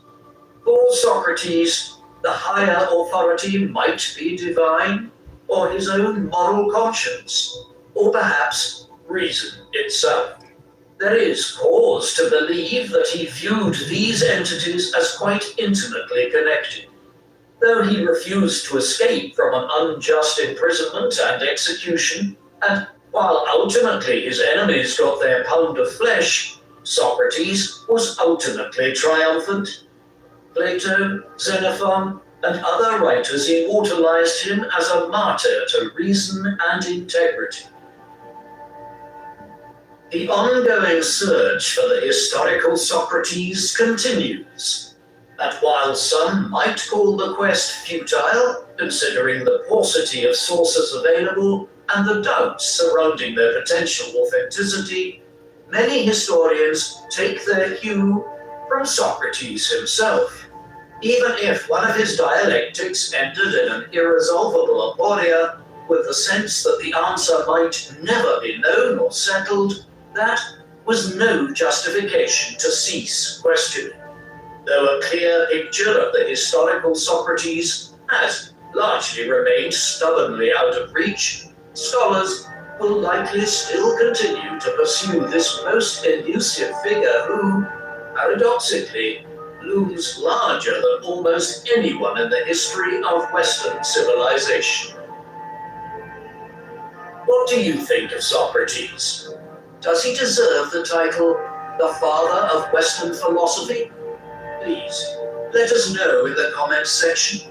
And in the meantime, thank you very much for watching.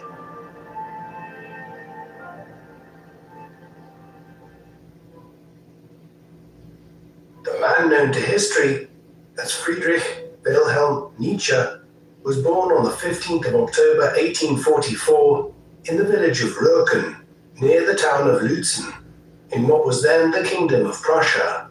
He was named after King Friedrich Wilhelm IV of Prussia, on whose birthday he was born. Friedrich's father was Ludwig Nietzsche, a 31-year-old Lutheran priest at the local church.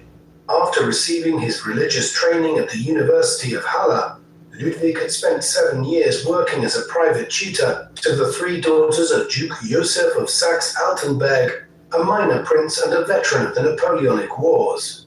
In 1842, soon after taking up his post at Röken, Ludwig met 17-year-old Franziska Oehler. The pair were married the following October, on Ludwig's 30th birthday. The daughter of the priest of the nearby parish of Porbels, Franziska was 19 years old when she gave birth to Friedrich. The couple had 2 further children, a daughter in 1846 named Elisabeth, and a son 2 years later that they named Ludwig Joseph. Nietzsche's recollections of his earliest years were dominated by his father, who was a well-respected member of their community. Living in a scholarly house, little Friedrich enjoyed playing with the books that were proudly displayed in his father's study. This idyllic existence would soon be disrupted by the revolutions of 1848, which swept across the European continent that spring and summer. The conservative Nietzsches were horrified when the King of Prussia was forced to acquiesce to many of the demands of the Prussian revolutionaries. Yet there were more personal problems soon facing the family. A few months later, Friedrich's father began suffering from a series of seizures, which doctors could not explain, and he died in July 1849. A few months later, in January 1850, Friedrich's younger brother, Ludwig Joseph, also died, a few weeks short of his 2nd birthday. After the death of his father and youngest brother, Friedrich moved with his family to the town of Naumburg, where his parental grandmother, Erdmutter, and 2 aunts lived. The young 5-year-old Friedrich, nicknamed Fritz, initially struggled to adjust to the more urban life in Naumburg. In 1851, he began to receive lessons from a priest in training named Weber, and soon became close friends with 2 classmates, Wilhelm Pinder, who lived with his family in one of the town's most prestigious houses, and the latter's cousin, Gustav Krug, the son of a prominent local official and accomplished musician. In October 1854, 10-year-old Fritz and his friends were admitted to the Cathedral High School. 2 years later, the Nietzsches moved into a larger house. With a new piano at his disposal, Fritz received lessons from a local choir master and proved a talented musician. In October 1857, not long after his 13th birthday, Friedrich began to suffer from serious headaches. His mother took him out of school until he recovered his health. By the time he returned to school in early 1858, he had written 2 short plays. His literary output continued later in the year on a visit to his maternal relations at Pöbels, where he wrote a brief autobiographical account of his young life, including idyllic reminiscences of his father's house at Röcken. Commenting on the music he heard in his father's church, the 13-year-old Nietzsche defended the classical tradition of Mozart, Haydn, and Beethoven, which leads our thoughts to higher things, while describing the music of contemporary romantic composers such as Liszt and Berlioz as decadent and of limited value from a cultural perspective, as it was being used, quote, solely for enjoyment or to make a public exhibition of itself. Although he would spend his adult life challenging such moral prejudices, the teenage Nietzsche was already displaying the literary talent that would make him a profound writer, critic, and thinker. In September 1858, not long after Nietzsche returned to Naumburg, he received a scholarship to study at the prestigious Pforta boarding school west of Naumburg. The curriculum here was typical of the 19th century and focused on the study of classical languages, including Latin, Greek, and Hebrew. While the school timetable provided for 10 hours of studying each day, Nietzsche adapted quickly and was consoled by the proximity to Naumburg, which enabled him to meet his family regularly. However, he regretted being separated from his friends, Wilhelm and Gustav, both of whom continued their studies in the town. After a memorable visit to the university town of Jena during his summer break in July 1859, Nietzsche returned to Pforta in August and finished top of the class in his exams. However, the year was marred by the death of his 72-year-old grandfather, David Uerla, which forced his maternal relatives to move away from Pöbels. In the summer of 1860, Nietzsche, Wilhelm Pinder, and Gustav Krug formed a 3-man literary society called Germania, agreeing to meet regularly and discuss their respective musical and literary outputs. As part of this pursuit, Nietzsche began writing a Christmas oratorio. In November, he received a lengthy letter from Krug in which he praised Richard Wagner's opera Tristan und Isolde, a tempestuous 5-hour spectacle based on Arthurian legend which had not yet been performed, but whose musical scores were already available and being analyzed by critics. For the time being, Nietzsche did not share his friends' enthusiasm for Wagner's work, though that would change in time. He continued to work on his oratorio, but was once again affected by his migraines. Over the course of 1861, he also began to drift towards the music of Liszt, which he had earlier denounced as sinful, and began to take an interest in Slavic and Hungarian folklore. The year also had a transformative impact on Nietzsche's thinking about history and literature. For school, he wrote a provocative essay defending Friedrich Hölderlin, a poet and philosopher who contrasted German barbarism with the achievements of classical antiquity and who had supported the French Revolution. Elsewhere, Nietzsche was inspired by the English poet Lord Byron, in particular his superhuman romantic hero Manfred. Far more controversial was an essay which he composed around this time, which was supportive of Napoleon III, Emperor of the French, and a nephew of Napoleon Bonaparte, whose armies had inflicted so much devastation on Germany The Big Dill double-side smasher with Grillo's pickles. Whoa, that was close. 1, 2, 3. Find styles that feel more you than ever, without compromise. That's what makes you, you. I wonder where you eat cooking snacks while still being able to raise my kids. To stimulate the human heart of microchip. create an autonomous underwater robot. Get my filmmaking degree without having to leave set. To learn from a real life astronaut. Analog astronaut to make friends.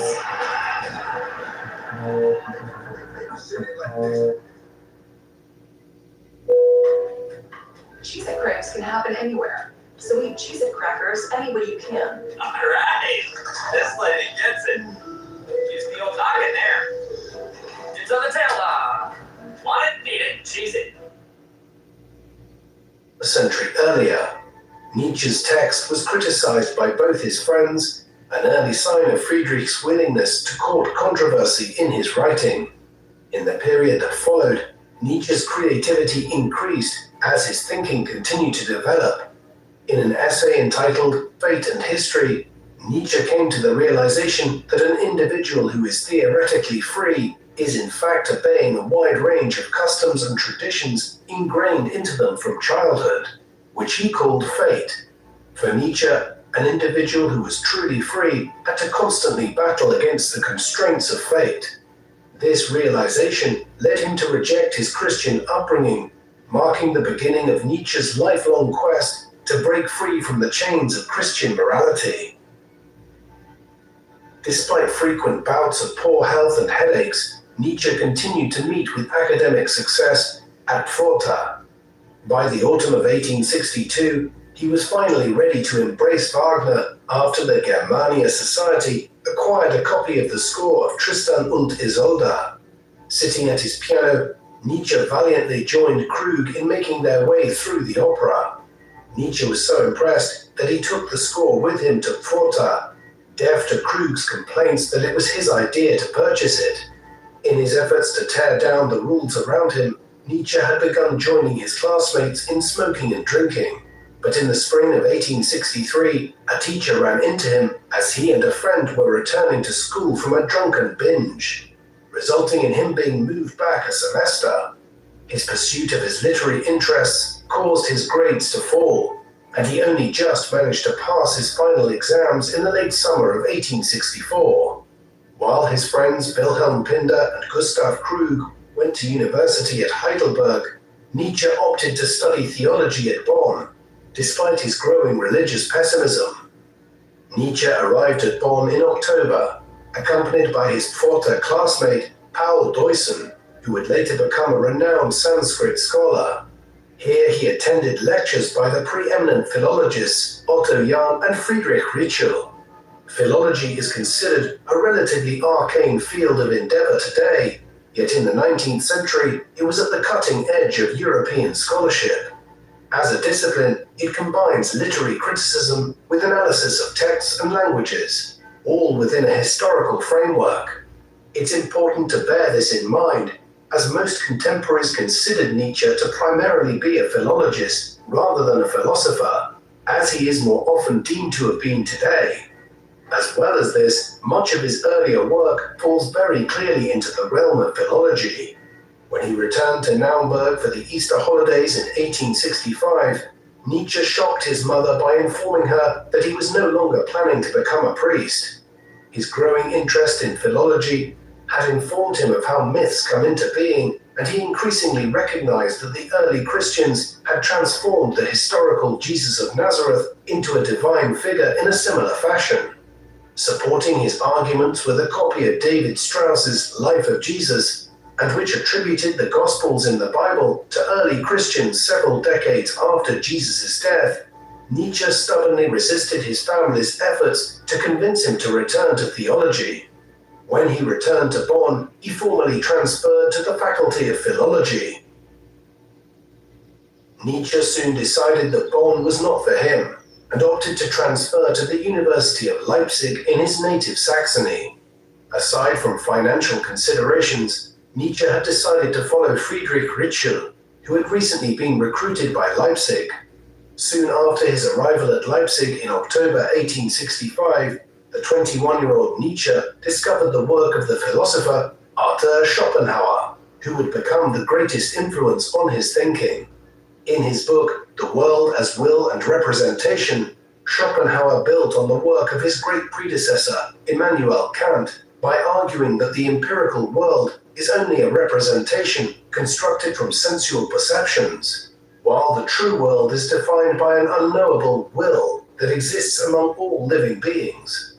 In his efforts to understand this enigmatic force, Schopenhauer anticipated Darwin by recognizing that nature is a struggle for survival. Although humans had achieved a dominant position in nature through superior intellect, Schopenhauer pessimistically saw the human will as one which relentlessly pursues its desires only to encounter boredom after attaining them. The only way to escape the suffering of the human condition was to appreciate the wonders of nature and art.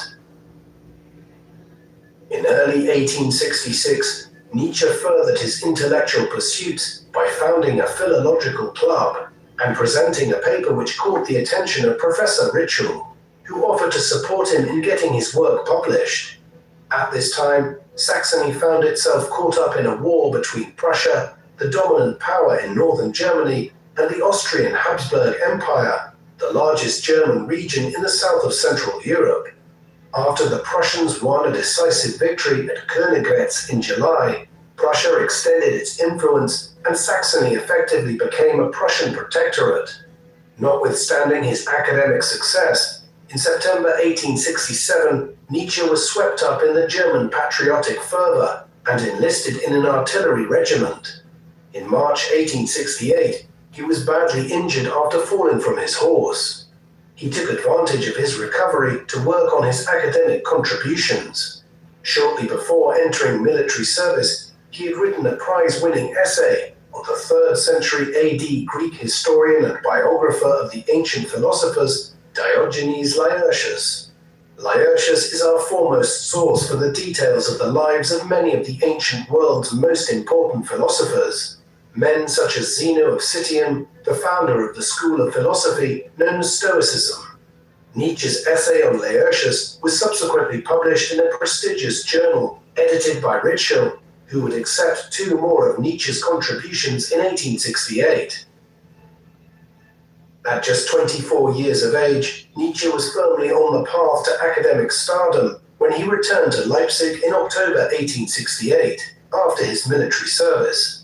Following an introduction from a friend, on the 8th of November, Nietzsche was invited to a private gathering to meet one of his idols, Richard Wagner.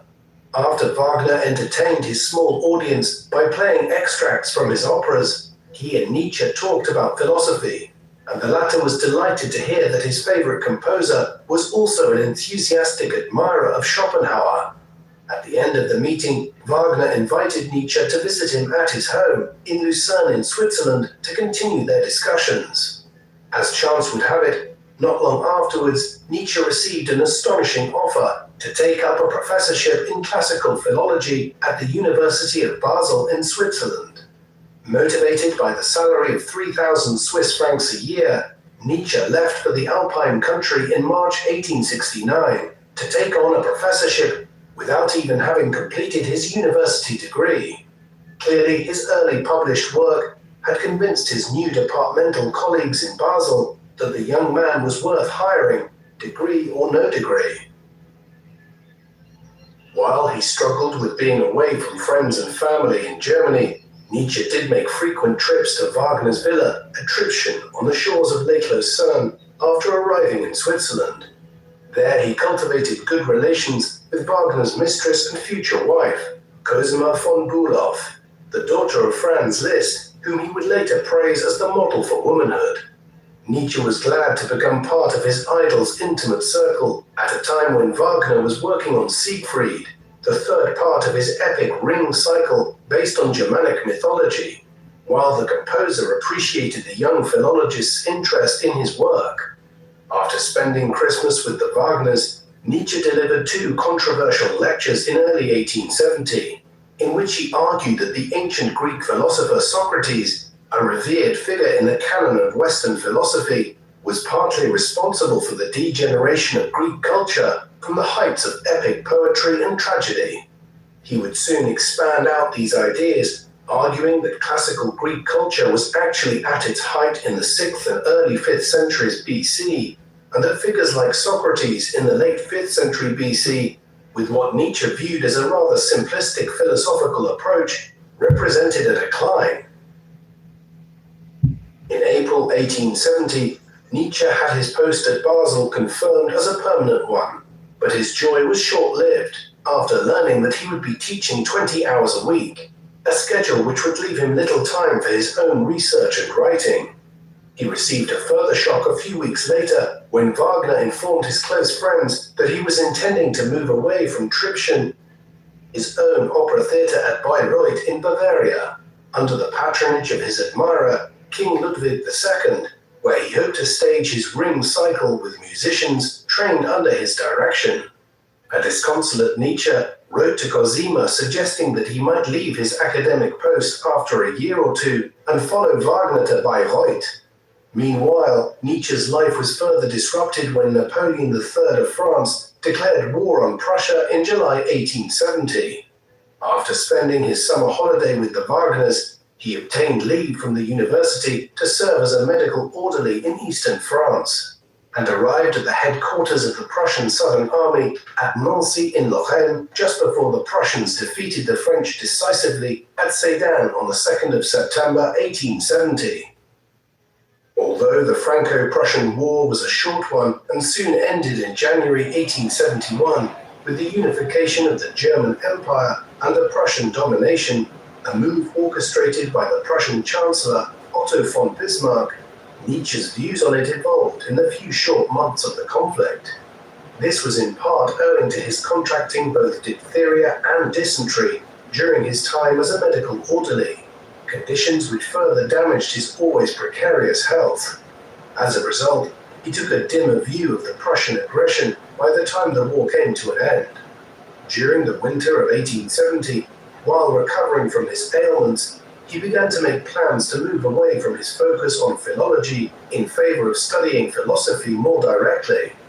After a joyful Christmas holiday, during which he had the privilege of witnessing Wagner perform his Siegfried Idyll as a surprise birthday gift for Cosima, Nietzsche sank into a depression when several friends refused to join him in Basel. Further disappointment followed when Nietzsche's request to take over the chair of philosophy in the university was denied.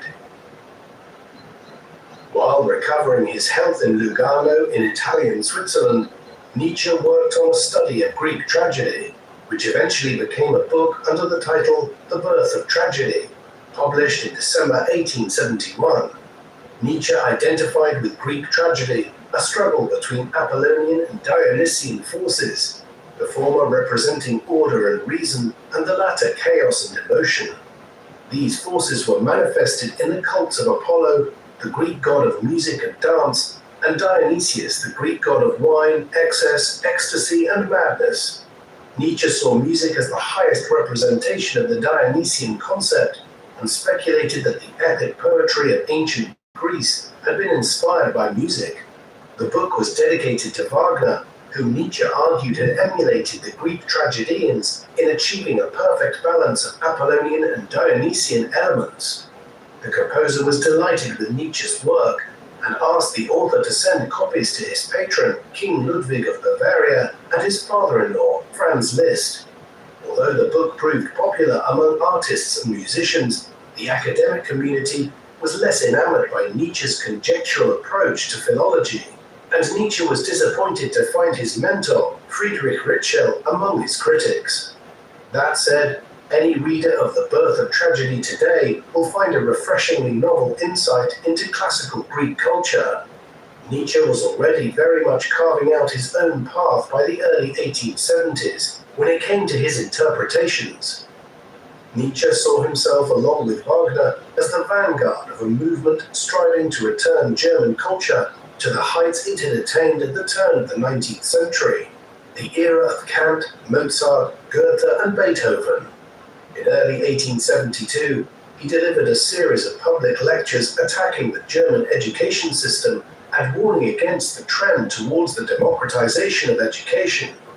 While he recognized a need for the practical training of state officials, farmers, and factory workers, he argued that cultural education and intellectualism was being denigrated by making it overly functional, with the goal that individuals should solely be training for a profession at all times.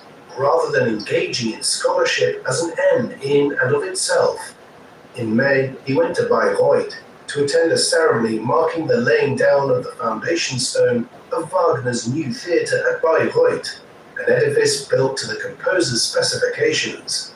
Back in Basel, Nietzsche soon found himself in the middle of a vicious debate in the pages of the national newspapers about the merits of his book, The Birth of Tragedy. While he appreciated the publicity, he realized that most of his fellow philologists were against him, and after spending his summer holidays in Italy, Nietzsche returned to Basel to find that only 2 students had signed up to his course on Greek and Roman rhetoric. He was forced to abandon a second lecture course on Homer altogether. Unperturbed, Nietzsche now decided to work on a study of pre-Socratic Greek philosophers, which he hoped to publish under the title Philosophy in the Tragic Age of the Greeks, in time for Wagner's 60th birthday in May 1873. When he visited the Wagners in early April in Bayreuth to inspect construction work on the theatre, Nietzsche's reading from his latest work received a somewhat cool reception, and his efforts to lighten the mood by playing one of his compositions on the piano were likewise received awkwardly. By early May, Nietzsche had almost finished his new book when he became distracted by the publication of The Old and New Faith by David Strauss, the writer whose Life of Jesus had inspired Nietzsche to give up religion. Now, 4 decades after the Life of Jesus first appeared, Strauss's latest work set out a vision of progressive Christianity that labeled Schopenhauer's pessimistic diagnosis of the human condition as the product of a, quote, putrefying brain. Nietzsche was infuriated by this and wrote a polemical essay targeting Strauss as the representative of a contemporary cultural philistinism in Germany that had stopped seeking truth and beauty and instead looked for easy and comfortable answers. This polemic of Nietzsche's against Strauss was the first of a series of 4 essays which would eventually be published together in 1876 under the title Untimely Meditations. In the next installment, under the heading On the Use and Abuse of History for Life, Nietzsche argued that it was worth studying the past as a reminder that it was possible for humanity to achieve greatness, but warned against hero worship and myth-making, suggesting that periodically the past should be re-examined with an eye to the future. Nietzsche then proceeded to attack the scientific approach to history in Germany, which served to undermine the power of the past. In another essay from this time, entitled Schopenhauer as Educator, he praised the manner in which Schopenhauer sought to liberate his readers from convention. It certainly influenced Nietzsche. He was nothing if not original in his views. For the 4th of his Untimely Meditations, Nietzsche turned his attention to art with a piece entitled Richard Wagner in Bayreuth. Although he had written most of it by early 1875, he was once again struck down by ill health that would leave him almost blind. Scholars have debated what afflicted Nietzsche for well over a century. Many have concluded that he was suffering from tertiary syphilis, but it may have been a number of different ailments that gradually became worse over time, notably gastric spasms, hemorrhoids, debilitating headaches, failing eyesight, and eventually fits and fainting spells. Some have speculated that these myriad neurological issues indicate the development of a brain tumor. It was not until July 1876 that Nietzsche recovered enough from this latest bout of ill health that he managed to complete the manuscript of Richard Wagner in Bayreuth with the assistance of a young musician and admirer named Heinrich Koselitz. Copies were immediately sent out to Wagner, who urged Nietzsche to hurry to Bayreuth. Final rehearsals in advance of the premiere of the Ring Cycle in mid-August.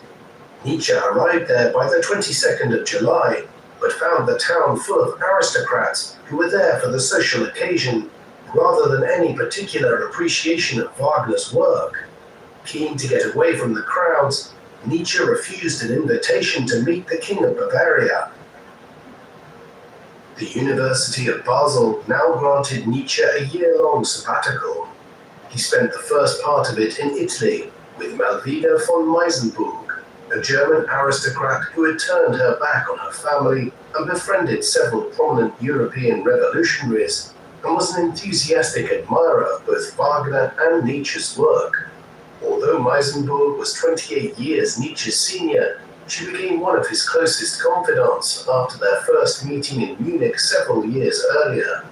Nietzsche traveled to Sorrento in the Bay of Naples with two companions, Albert Brenner and Dr. Paul Rey. Both of them had previously been his students. Under Rey's influence, Nietzsche found himself questioning Schopenhauer's more pessimistic writings. He also became embroiled in a disagreement with Wagner at this time, whose German nationalism Nietzsche was increasingly critical of. Aside from any philosophical disagreements, Wagner knew that his ambitions for Nietzsche to edit a journal to promote his ideas about music and art were unlikely to be realized, given Nietzsche's poor health. Following his return to Basel in the autumn of 1877, Nietzsche went to Dr. Otto Eiser in Frankfurt for a medical examination. The doctor diagnosed a damaged optic nerve as the source of his failing eyesight and prescribed his patient, quote, an absolute avoidance of reading and writing for years to come. This was an instruction Nietzsche was never going to even remotely consider following. During his sabbatical, Nietzsche had been working on a fifth untimely meditation about the human condition, but by the time the manuscript was completed, it had become a separate book of more than 300 pages, under the title Human, All Too Human. This was published in the spring of 1878, composed of a series of 638 aphorisms intended to communicate his thoughts concisely, if not systematically. Nietzsche argued that there were no eternal truths, and that the efforts of Kant and Schopenhauer to discover such truths were fundamentally misguided. In a dramatic reversal of his earlier views, Nietzsche now placed science on a higher level than art, arguing that small scientific discoveries had done much to advance human progress. While Nietzsche continued to acknowledge the importance of art, he described it as a bridge to facilitate the transition from religion and superstition to his free-spirited way of thinking. Indeed, the subtitle of the book was A Book for Free Spirits. Elsewhere in the book, he continued his relentless attack on Christianity by asserting that its core precepts had no rational and scientific basis, that its notions of good and evil were social constructs which had no place in the modern world. Nietzsche knew that his new book would infuriate Wagner, and chose not to send him a copy. Later, he heard from his and Wagner's publisher, Ernst Schmeitzner, that the composer had acquired a copy of the book but did not read much of it before setting it aside in order not to disturb the positive impression he had of Nietzsche's early work. Many of Nietzsche's friends were equally critical after reading the book, and were especially troubled by his rejection of morality. In response to his critics, Nietzsche doubled down by writing a second part entitled Mixed Opinions and Maxims, offering another 400-odd aphorisms in which he argued that Christian humility and self-denial was in fact a manifestation of a self-centered desire to avoid eternal damnation, and that Christianity was a cult of suffering. Nietzsche's deteriorating health prompted him to request to be relieved of his duties at the University of Basel in May 1879. By now in his mid-30s, his thinking had evolved considerably during his years at Basel, though over the course of the next decade, he would have to eke out an existence as an independent philosopher with a pension of 3,000 Swiss francs a year from the university and occasional financial support from friends and family. However, despite his poor health and the manner in which his work in the 1870s had strongly divided opinion, Nietzsche was about to embark on the most productive period of his life, as the liberation from his academic duties freed him to research and write to an unprecedented extent. By the autumn of 1879, he had already put together another collection of free-thinking aphorisms, entitled The Wanderer and His Shadow. In this, Nietzsche denounced the promotion of abstract concepts, such as the salvation of the soul, arguing that human beings should not be troubled by metaphysical considerations. Addressing an age-old question about the state of nature, he attacks Jean-Jacques Rousseau's notion that man is born free, but everywhere is in chains, arguing that rather than voluntarily giving up part of their freedoms for the social good, human communities evolved in response to external threats, and the earliest forms of justice were no more than legalized systems of revenge. By giving his book the title The Wanderer and His Shadow, Nietzsche used his aphorisms to explore positive and negative aspects of the same issue. For instance, addressing the impacts of war, Nietzsche asserted that while war was clearly a destructive force, it can also provide the necessary catalyst to rejuvenate stagnant communities and resolve long-standing tensions within them. These views were often controversial, but many of the ideas outlined in The Wanderer and His Shadow are now widely incorporated into the field of anthropology and the study of early human societies. The winter of 1879 proved disastrous for Nietzsche's health, and he spent 1880 on the move, seeking more amenable climates. In February 1880, he went to the northern Italian lakes, where he met up with Heinrich Koselleck and accompanied him to Venice. Nietzsche enjoyed Venice in the company of his young friend, whose support in transcribing Nietzsche's barely legible drafts into a fine copy proved indispensable. But the summer heat compelled him to move to the fashionable spa town of Marienbad, now in the Czech Republic. After returning to Naumburg in September, he returned to Italy in October to preempt the onset of winter and settled down in Genoa. Here, Nietzsche was prodigiously busy, and by February 1881, he had completed his draft of Morgenröte, or Morning Glow, which was published in June. While Nietzsche had high hopes for the book, it would prove to be one of his lesser-known works, though it allowed him to further develop his ideas about Christianity's harmful impact on human development, while expressing his appreciation for Eastern religions, in particular Buddhism, which had largely cast aside the need for gods in favor of a quest for the spiritual fulfillment of the individual.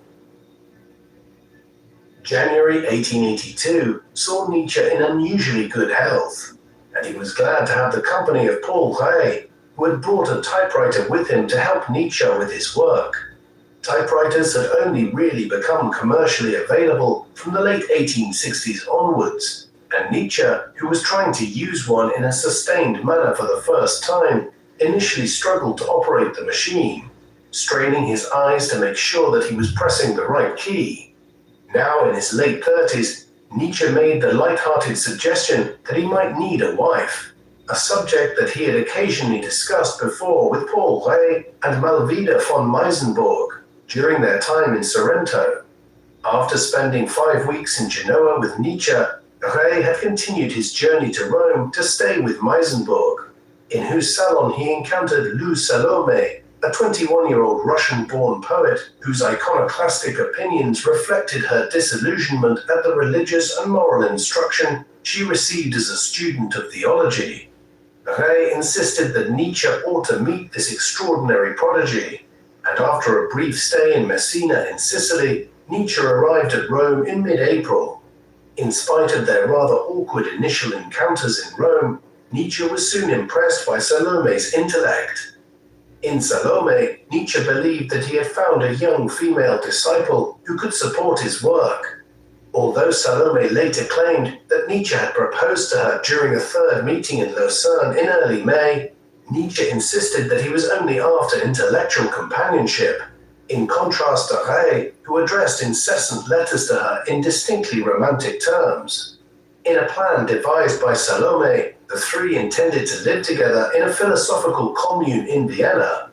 To his skeptical friends, Nietzsche declared his intention to train Salome as his intellectual successor, and preemptively denied that he had any romantic interest in her. Nietzsche had arranged for his sister Elisabeth and Salome to meet in Bayreuth in July for a performance of Wagner's opera Parsifal, based on the Arthurian knight Percival's quest for the Holy Grail, one which Nietzsche hated due to its Christian inspiration. Despite their outward display of friendship, Elisabeth Nietzsche was irritated by the young Russian. In the meantime, Nietzsche had added to his body of work with Joyous Science, in which he endorsed Charles Darwin's views on biological evolution, which was still enormously controversial over 20 years after The Origin of Species had first been published. At the same time, Nietzsche challenged the Darwinian concept of the survival of the fittest. Following this logic, the purpose of humans and all other animals was solely to survive. But Nietzsche observed that many individuals who had made the greatest contributions to human culture, such as the Renaissance artist Raphael or the composer Wolfgang Amadeus Mozart, had died young without leaving any heirs. Nietzsche argued that human existence was both comic and tragic. The comic aspect was due to the vanity of short-lived humans who believed that they could master nature, while the tragic element came from the recognition that humans are an infinitesimally small part of the cosmos. Near the end of the book, Nietzsche issued a call to his readers to wage an intellectual war on behalf of science against religion. Joyous Science is a peculiar work in many ways, one which tried to apply the evolutionary biology of Darwin to a new theory of cultural evolution. Although Nietzsche had called his book Joyous Science, he concluded that the tragic aspects of human existence would always prevail. Nevertheless, his encounters with Lou Salome had inspired within him a sense of optimism about life. In August 1882, the two spent 3 weeks in philosophical discussions in the Tautenberg forest in Saxony, which Nietzsche hailed as one of the happiest times of his life. Arguments did occur, though, with his sister and mother about the propriety of his relationship with Salome, which led Nietzsche to leave Naumburg for Leipzig. There, the already precarious foundations of his triangular relationship began to crumble, as a jealous Ray resented Nietzsche's insistence on spending time alone with Salome, while the young and strong-minded Russian had no intention of submitting herself to Nietzsche's intellectual control. Nietzsche also admitted privately in his notebooks around this time that his desire for Salome had assumed a physical dimension. He was consequently immensely upset when the relationship between them all began to collapse in the weeks that followed. Plunged into a deep depression and resorting to taking growing quantities of opium to treat both his physical ailments and his emotional pain, Nietzsche continued an acrimonious correspondence in the months that followed with his erstwhile companions from his retreat at Rapallo in Italy, all to no avail as they drifted apart. As emotionally turbulent a period as this was for Nietzsche, it proved an intellectually productive one, as he began working on what is often deemed to be his most important work, Thus Spake Zarathustra. In this, he sought to establish a new philosophical framework of his own, independent of the influence of Schopenhauer, Kant, or any other philosopher.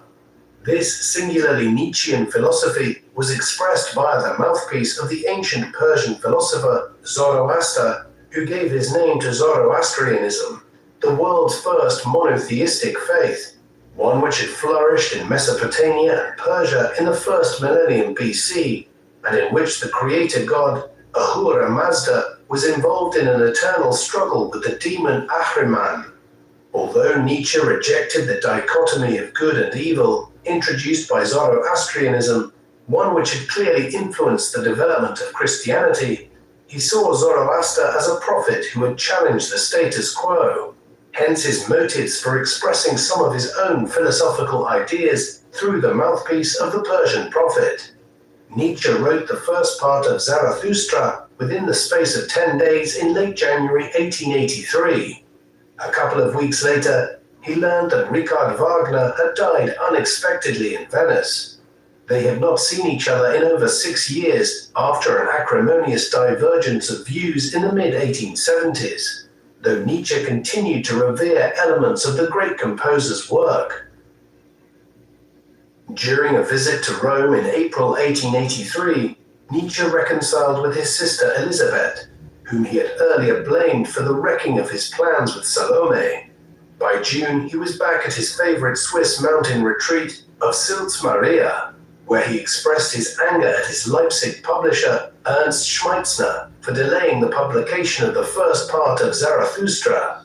Nietzsche speculated that Zoroaster's declaration in the book that, quote, God is dead, surely one of the most famous lines of modern philosophy, had led Schmeitzner's printer to sit on the manuscript and delay its publication. The text was paradoxical.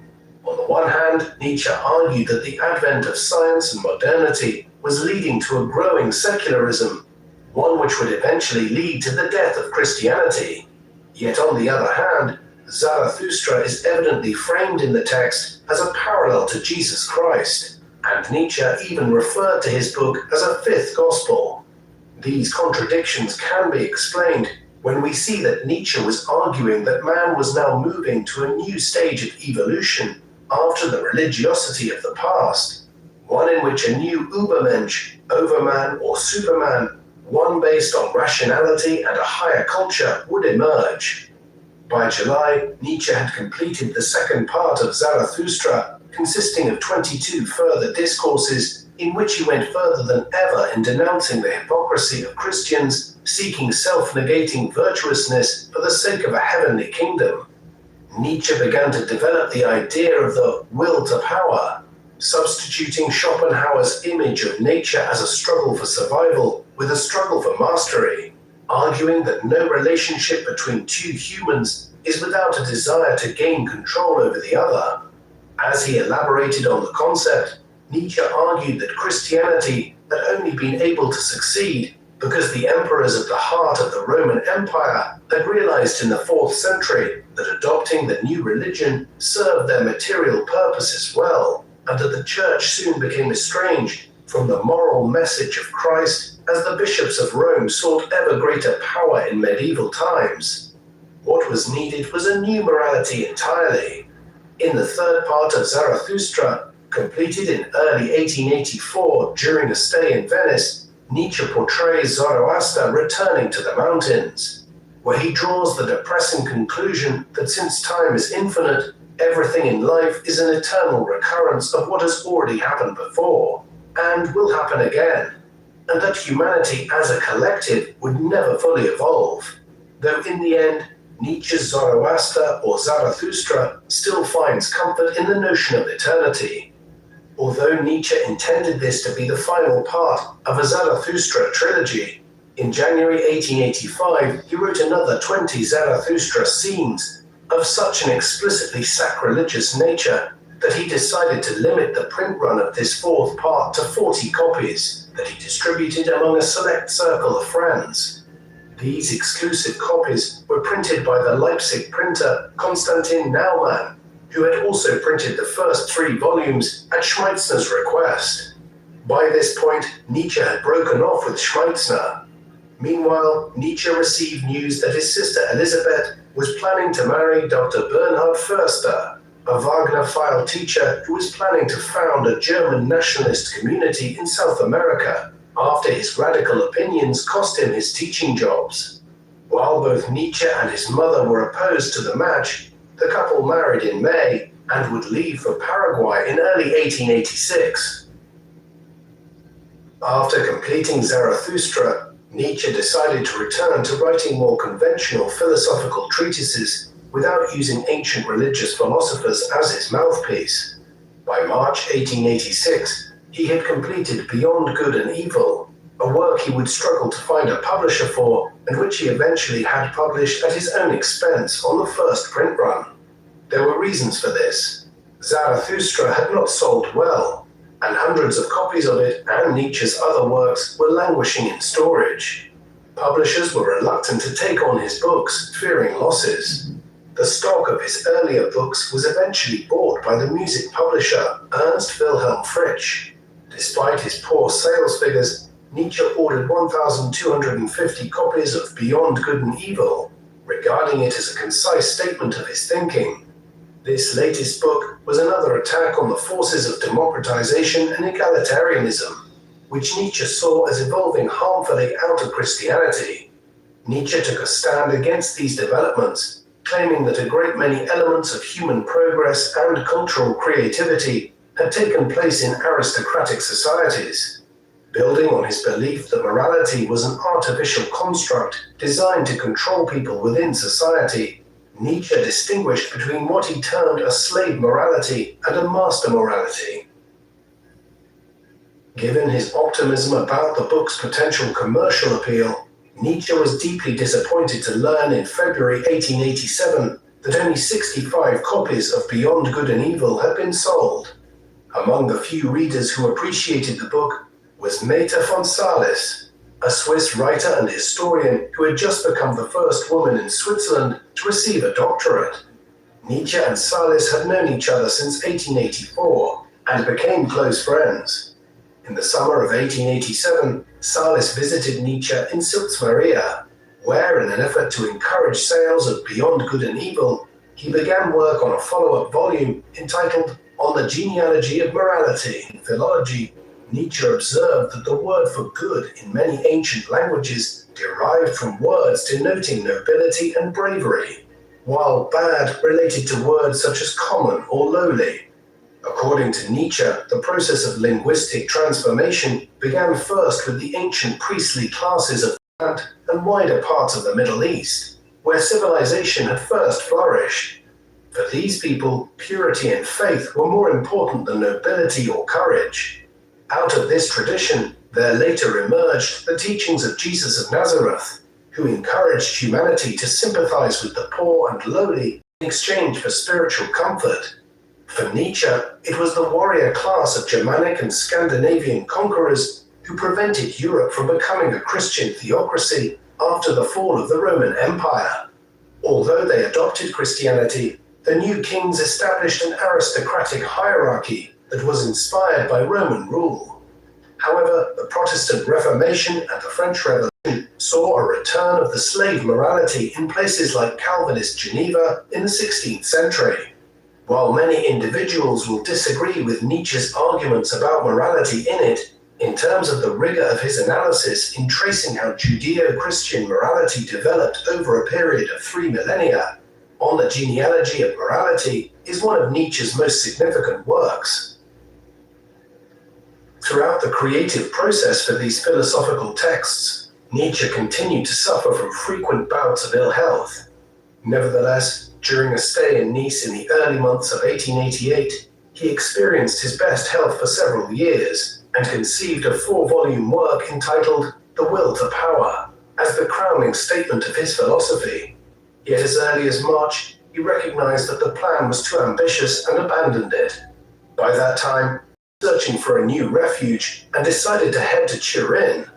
The city's climate and its music culture delighted Nietzsche, who remained for 3 months until leaving for Sils-Maria. In a burst of creativity, Nietzsche wrote The Case of Wagner, a polemical critique in which he cast his erstwhile musical idol as a symbol of decadence and decay in European music and society. He continued with The Twilight of the Idols, a series of light-hearted attacks on all the philosophical and religious doctrines Nietzsche opposed, with a title parodying the final opera in Wagner's Ring cycle, The Twilight of the Gods. This was followed by The Antichrist, an investigation into the origins of Christianity, one in which Nietzsche argued that while Jesus, whose kingdom of God was both in the future and in the present, had encouraged his followers to live free from hatred and resentment, the early Christians imposed a doctrine of judgment that used the concepts of heaven and hell as a system of rewards and punishments. Nietzsche compared Jesus' original teachings to those of Buddhism, remarking that Buddhism makes no promises but keeps them. Christianity promises everything but keeps nothing. Nietzsche had returned to Turin in September. To mark the occasion of his 44th birthday on the 15th of October 1888, he decided to write an autobiographical work under the title Ecce Homo, or Behold the Man, the words attributed to Jesus' executioner, Pontius Pilate, as he presented him to the Jewish crowd. In this short volume, Nietzsche hoped to clear up misunderstandings about his work to date. Under provocative chapter titles such as Why Am I So Wise? And Why I Write Such Good Books, Nietzsche explored his upbringing, his poor health, and the thinkers and artists of the past who had inspired him, both positively and negatively.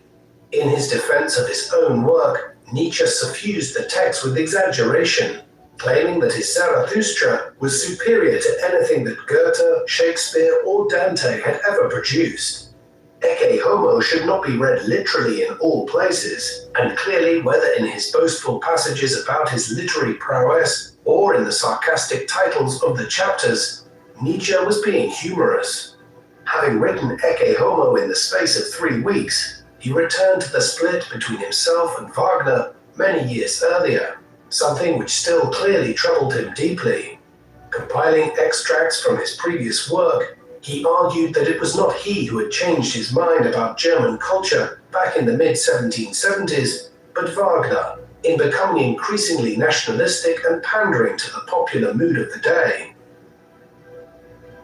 Nietzsche's burst of immense activity in the 1880s was soon to come to an end. At the end of the year, his mental state suddenly deteriorated. He became prone to fits of anger, and in his delusions of grandeur, he wrote letters addressed to Kaiser Wilhelm II and Bismarck, denouncing their doctrines. While in correspondence to friends, he wrote about forming an anti-German league and bringing down the German Empire. In a letter to von Salis, dated the 3rd of January 1889, Nietzsche declared that God is on earth, and claimed to have imprisoned the Pope and ordered Kaiser Wilhelm and Bismarck to be shot. According to an account published after his death, Nietzsche's condition became public when he saw a horse being flogged by its driver in the streets of Turin and ran to protect it, before collapsing at its feet. Clearly, he was deeply unwell, and both those who argue that he was syphilitic or suffering from a brain tumor agree that whatever his condition was, it became much worse in the course of 1888 and 1889. As news of his erratic behavior spread, Nietzsche's family hurried to have him brought back to Switzerland. After a series of medical examinations, which determined that Nietzsche may have been suffering from syphilis contracted as a young man, the philosopher was transferred to the care of his mother, Franziska, in Naumburg. For a year or two, Nietzsche could still string together a few coherent sentences in conversation, but over time, his condition worsened irreversibly. The fate of Nietzsche's final unpublished works was still up in the air until 1892, when Elisabeth gave Naumann the right to publish a second edition of her brother's complete works, edited by Heinrich Koselleck, who used the pseudonym Peter Gast that Nietzsche bestowed upon him for his musical compositions. Elisabeth's ill-fated Paraguayan adventure had come to an end, and its failure had caused her husband to take his own life in despair. In 1893, she decided to take control of the whole process, sidelining Koselleck and writing her own biography of her brother, in which she resumed her vengeful attacks against Lou Salome, blaming her in part for her brother's psychological collapse. In 1895, after an argument with her mother about the publication of the Antichrist, Elisabeth brought out her mother's rights to future royalties. When Franziska died in April 1897, Elisabeth moved her brother to the Villa Silberblick near Weimar, where she received admirers of Nietzsche's works and took them to see him despite his condition.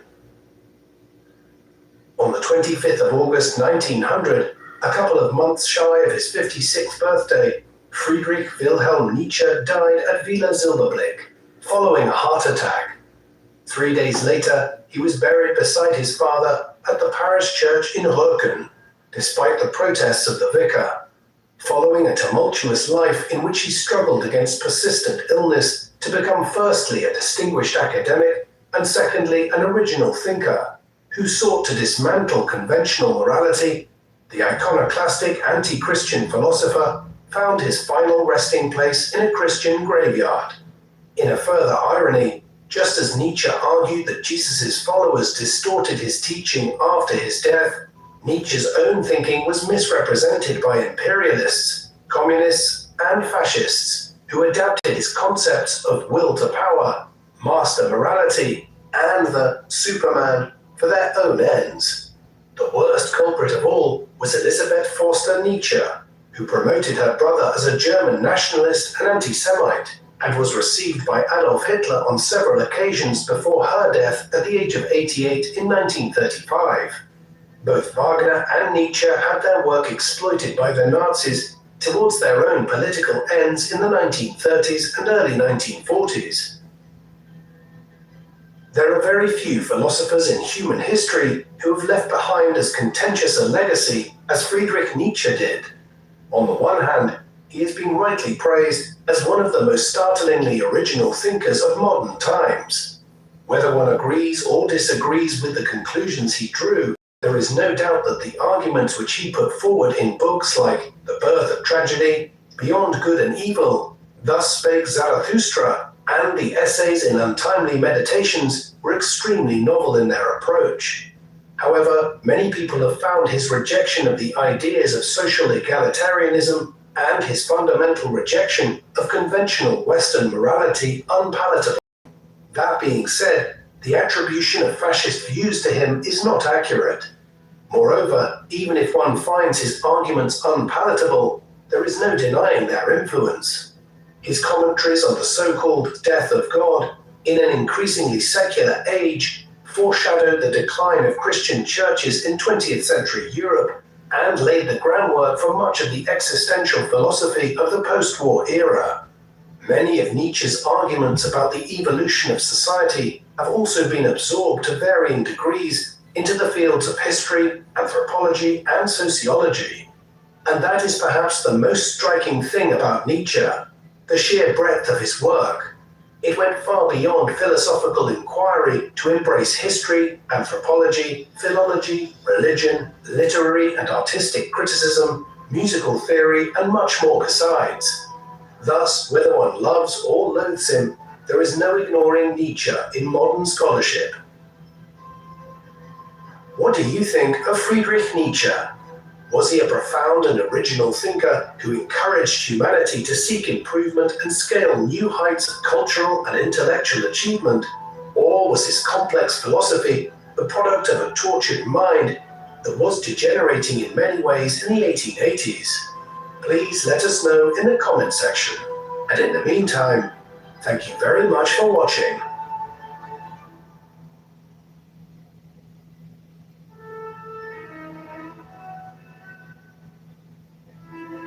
The man known to history as Karl Marx was born on the 5th of May 1818 in the town of Trier in Western Germany, not far from the border with Luxembourg today.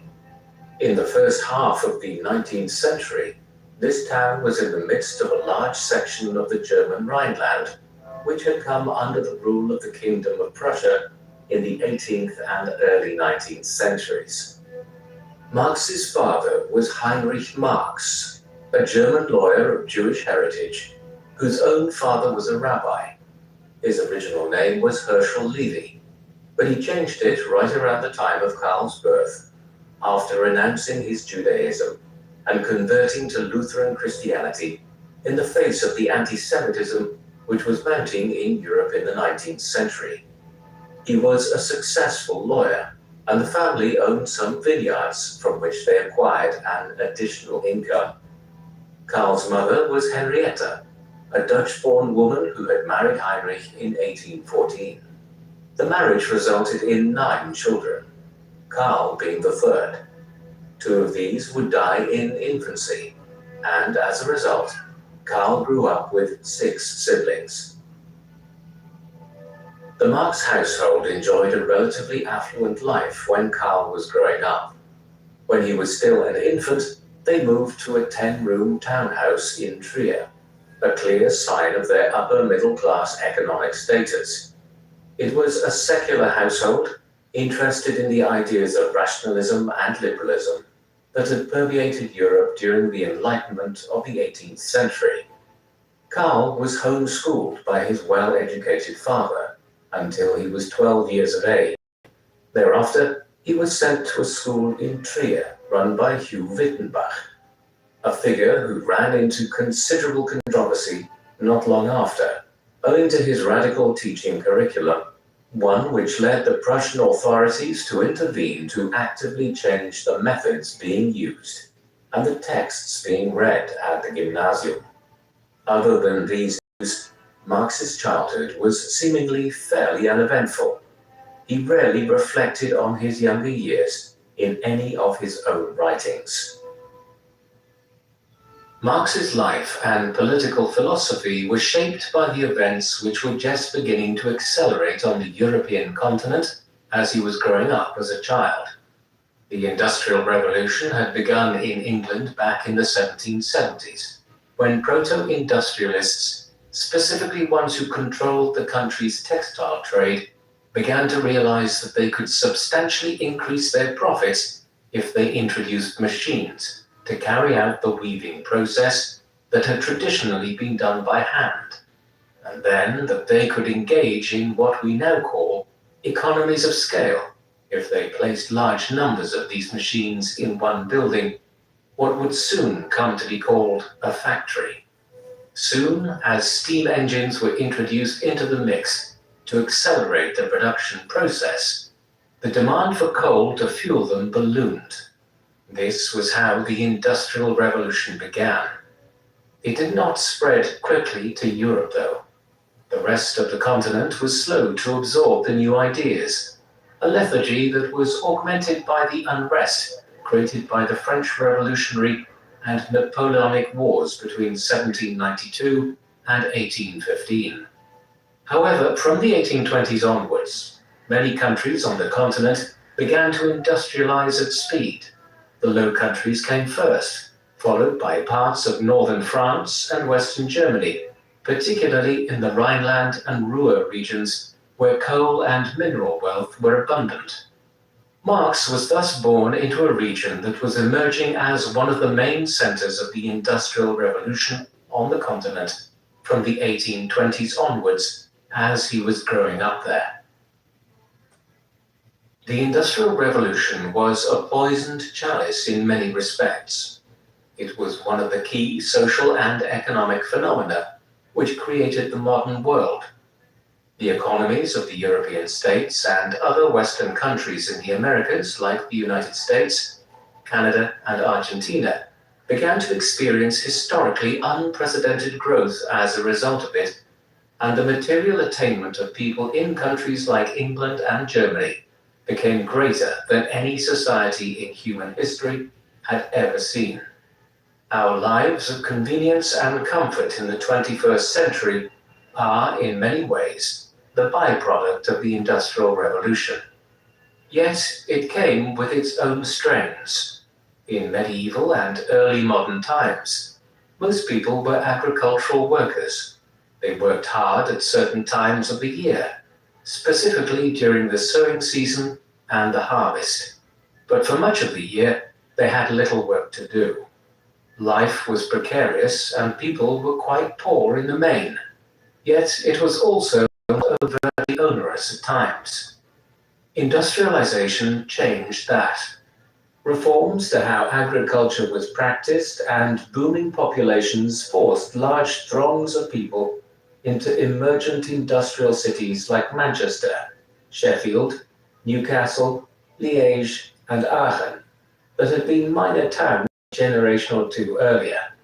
There they were paid poorly to work extremely long hours in factories and mines, or laying down railway tracks and building steamships from the 1830s and 1840s onwards.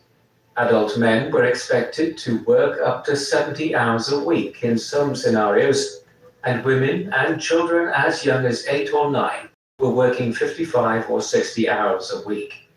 When these urban workers, or the proletariat as figures like Marx would soon term them, went home, it was to cramped tenements that were plagued by outbreaks of the Blue Death, the cholera epidemic that ravaged Europe's industrial cities between the 1830s and the 1890s. This is the situation which needs to be borne in mind when assessing Marx's subsequent career. In 1835, after turning 17 in May of that year, Marx was sent to study at the University of Bonn. not far to the north of his native Trier.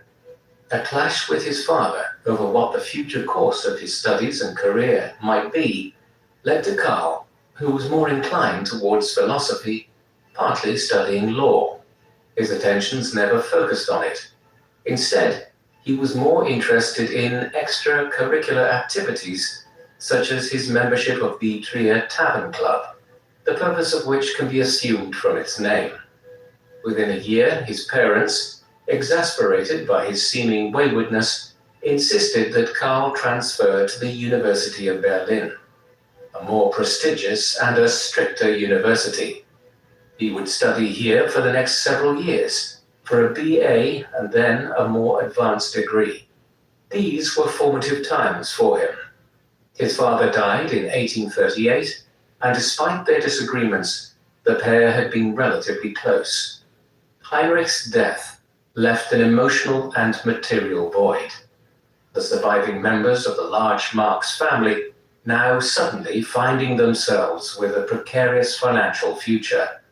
Meanwhile, in Berlin, Karl experimented with various different career options, for a time trying his hand at writing fictional novels and plays in the late 1830s, though he soon abandoned these literary aspirations. Ultimately, Marx was drawn to the philosophical thought of Georg Wilhelm Friedrich Hegel while studying at Berlin. Hegel had only recently died in the Prussian capital in 1831, and there were many figures at the University of Berlin who had known and worked with him. His letters were also being edited there, making study of Hegel's thought somewhat fashionable at the time. Marx was soon a member of the Young Hegelians, a group of students and radicals who were critical of the conservative Prussian government and who believed, in line with Hegel's thought, that the liberty of the individual and the creation of a more permissive society was social goods. It was through his study of Hegel and association with the Young Hegelians that Marx ended up beginning a doctoral dissertation at the University of Jena under the supervision of Bruno Bauer, a former student of Hegel's. This was entitled The Difference Between the Democritian and Epicurean Philosophy of Nature, and involved a comparative analysis of the work of Democritus and Epicurus, two ancient Greek philosophers of the 4th and 3rd centuries BC, whom Democritus had also been a formative figure in the early history of physics, hypothesizing the existence of atoms, while Epicurus was the founder of the Greek philosophical school of Epicureanism. Marx defended the thesis in 1841. Following the completion of his studies at Berlin and Jena, Marx was giving considerable thought to pursuing an academic career and had taught occasionally by then. However, the environment within the lands of the Kingdom of Prussia was far from conducive to this, and the Young Hegelians had been monitored by the authorities owing to the perception of them as being politically radical.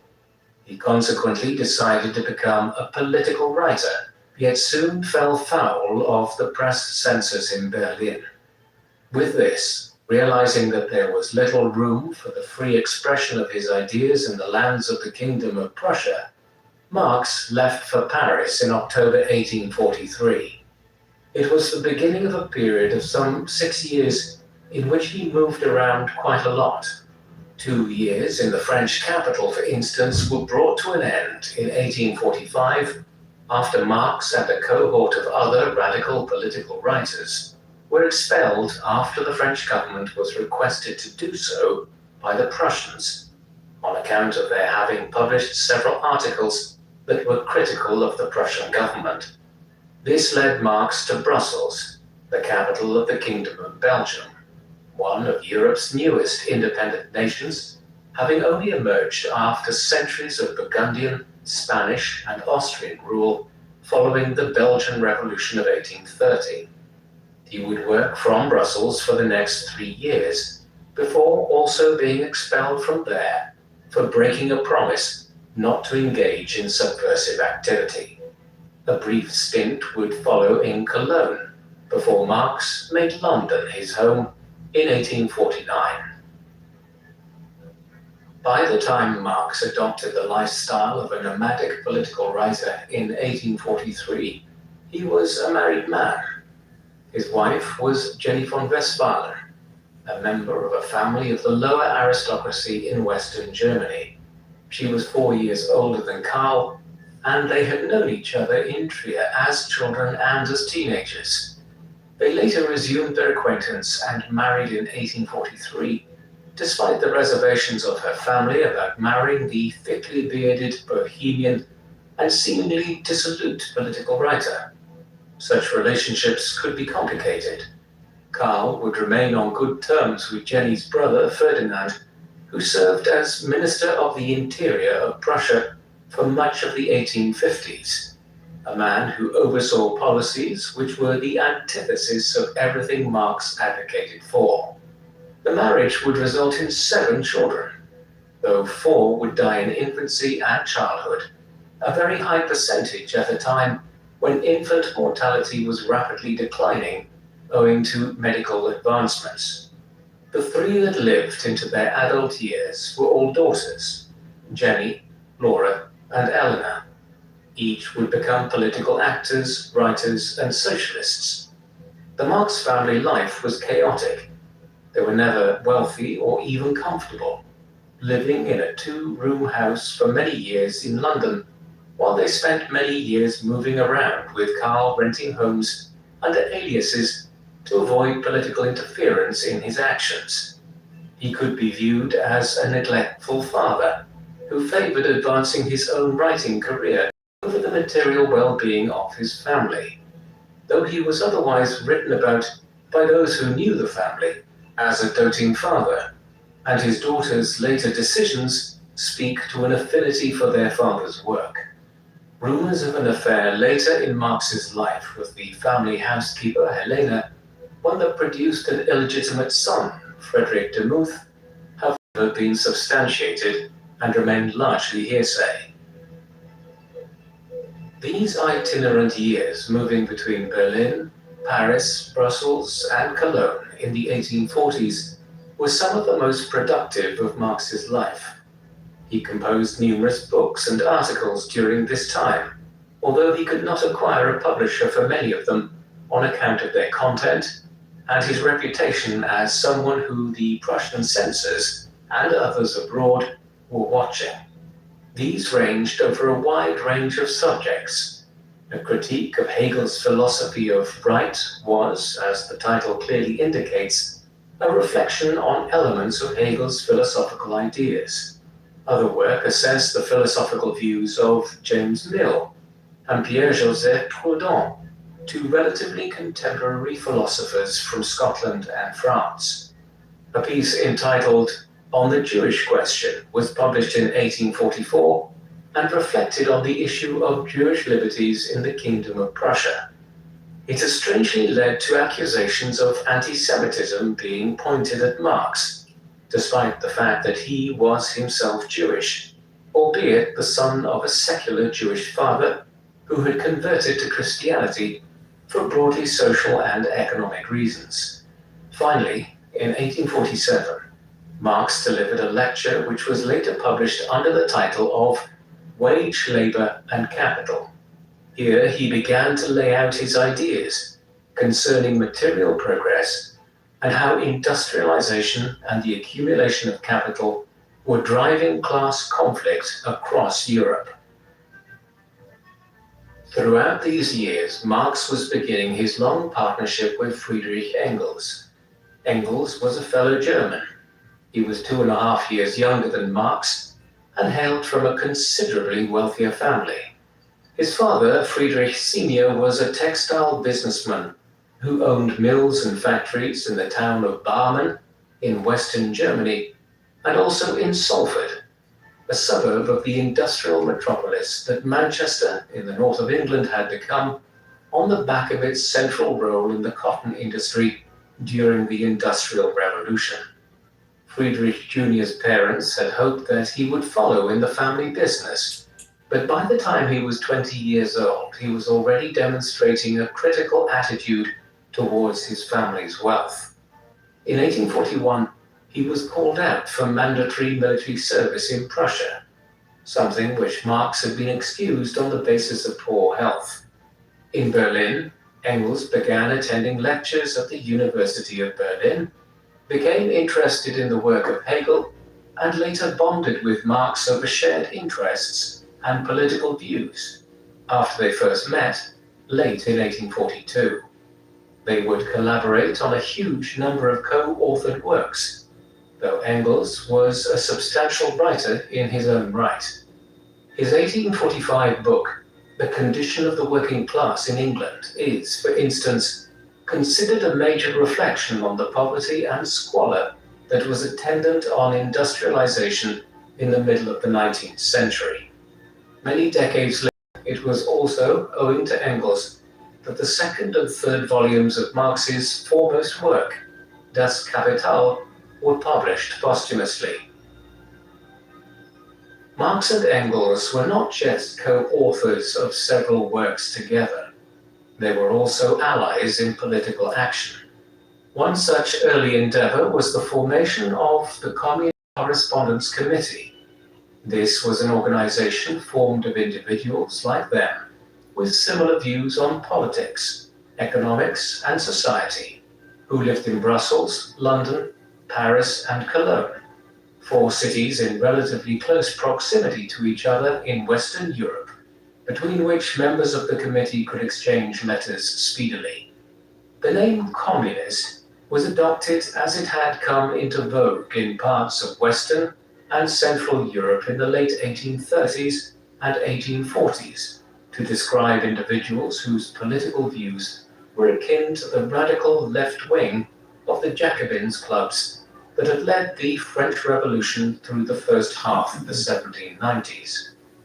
They viewed themselves as being politically sympathetic to the sans-culottes of Paris during the Revolution, the working-class Parisians who had been responsible, amongst other things, for the storming of the Bastille prison and the decision to remove the royal family from Versailles and place them under virtual house arrest in Paris in 1789.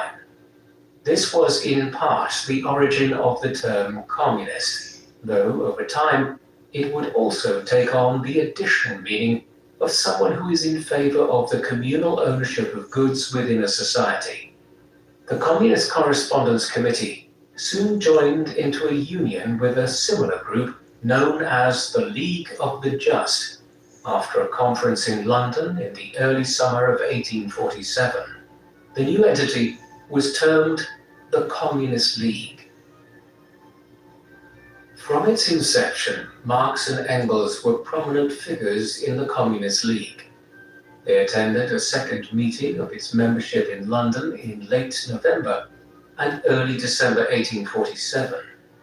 It was decided there that Marx and his colleague would draw up a manifesto that would outline what the Communist League sought to achieve. The work progressed quickly. Over the space of about 6 weeks in the winter of 1847, Marx drafted what would become the Communist Manifesto, and then had Engels review it. The writing process was chaotic, and Marx procrastinated on it in January 1848.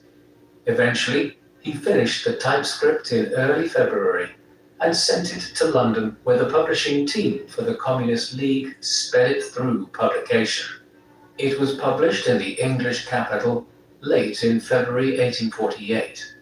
Though the text was attributed to both Marx and Engels, most assessments of the writing process tend to argue that Marx was the primary author, with Engels offering only minimal interventions, albeit the general tenor and spirit of what was contained in it had been forged in conversations between the duo over half a decade prior to Marx putting pen to paper. The Communist Manifesto, for such a consequential text in modern world history, is actually very short, more like a pamphlet than a book. It stretches to just around 14,000 words in modern editions, depending on the editorial conventions used. Marx in set out his view that history is a story of struggles between different economic and social classes. In ancient Rome, this was between patricians, plebeians, and slaves. In the medieval era, it was between lords and knights and the serfs that worked their fields. Now, in the industrial age, Marx asserted the clash between the bourgeois factory owners and professional classes who ran society and the growing proletariat of urban workers. He castigated the changes industrialization had inflicted on society, stating, quote, "The bourgeoisie has torn away from the family its sentimental veil and has reduced the family relation to a mere money relation. Everywhere, the bourgeois monopoly on industrial power and capitalism was creating misery in places where material progress should have been improving people's lives." He was especially critical of the manner in which child labor in the factories and mines had proliferated. The solution, Marx argued, was held by the Communist League and other groups like it. Private property ought to be abolished, and henceforth, factories, mines, shipyards, farms, and other economic and social utilities should be held under communal state ownership. With this done, collective decisions could be made by the proletariat to expand access to education, create better working conditions, and allow for an equal share in the benefits of industrial growth and material progress. Marx closed his pamphlet with a famous phrase, which was the slogan of the Communist League: "Workers of the world, unite. You have nothing to lose but your chains." The Communist Manifesto has become one of the most controversial texts ever written. This is in sharp contrast to how uncontroversial it really was at the time. It was basically the articulation of the policy platform of a new political movement. Political groups and parties publish policy documents all the time. Revolutionary documents and idealist political statements of this kind were also hardly novel. In England, in the Civil War period of the 1640s, a wide range of revolutionary schemes to reorganize the entire foundation of society had been devised. One figure from that era, John Milton, a political idealist, had influenced Marx considerably in the views he professed in his work Paradise Lost. The very concept of establishing a United States of America out of the British 13 colonies, lying between New Hampshire and Georgia, was radical when the Founding Fathers devised it in 1776. Perhaps most importantly, political treatises which argued in favor of political and social utopias of the kind outlined in the Communist Manifesto had been produced as far back as the 4th century BC, when the Athenian philosopher and political scientist Plato composed The Republic, a lengthy commentary on the ideal state. Plato had argued in favor of something akin to the communal ownership of goods, and one could also argue that the English Lord Chancellor of the brain of King Henry VIII, Sir Thomas More, had offered up proto-communist ideas in his famous treatise, Utopia. In this regard, the text was hardly a completely new departure in European political thought. It has been speculated that Marx was largely drunk while writing the Communist Manifesto, something which would be quite ironic, given that this short treatise would go on to become one of the most influential texts ever written. Part of the reason he had procrastinated in finishing it in January 1848 was that he had headed to Ghent to establish a branch of the Communist League there, and spent a week and a half in the smaller Belgian city, much of it spent intoxicated, before returning to Brussels, where an ultimatum from the League headquarters in London to finish the manifesto was waiting for him. He then rushed it off over the next few days. That Marx was imbibing throughout this period was unquestionable. The available evidence certainly suggests that he met the definition of a high-functioning alcoholic. He began drinking a lot during his early student days in Bonn, and continued the habit for the next half a century. This was not the average diet of almost perpetual beer consumption that characterized European life in early modern and pre-modern times, especially in cities where drinking alcohol was safer than consuming disease-ridden water. But instead, Marx had a penchant for wine and liquor, all in tandem with a rich diet and cigars. By the late 1840s, by which time he was entering his 30s, he had a growing range of health problems, some probably related to liver disease. Even as the Communist Manifesto was being published in London at the end of February 1848, a wave of revolutionary fervor was sweeping across Europe.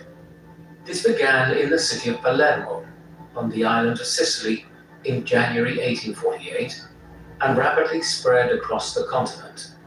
By March and April, major revolts were underway in places like Poland, Hungary, France, much of Germany, Denmark, the Swiss Confederacy, and Ireland, while virtually every other country witnessed popular protest, if not full-blown revolts.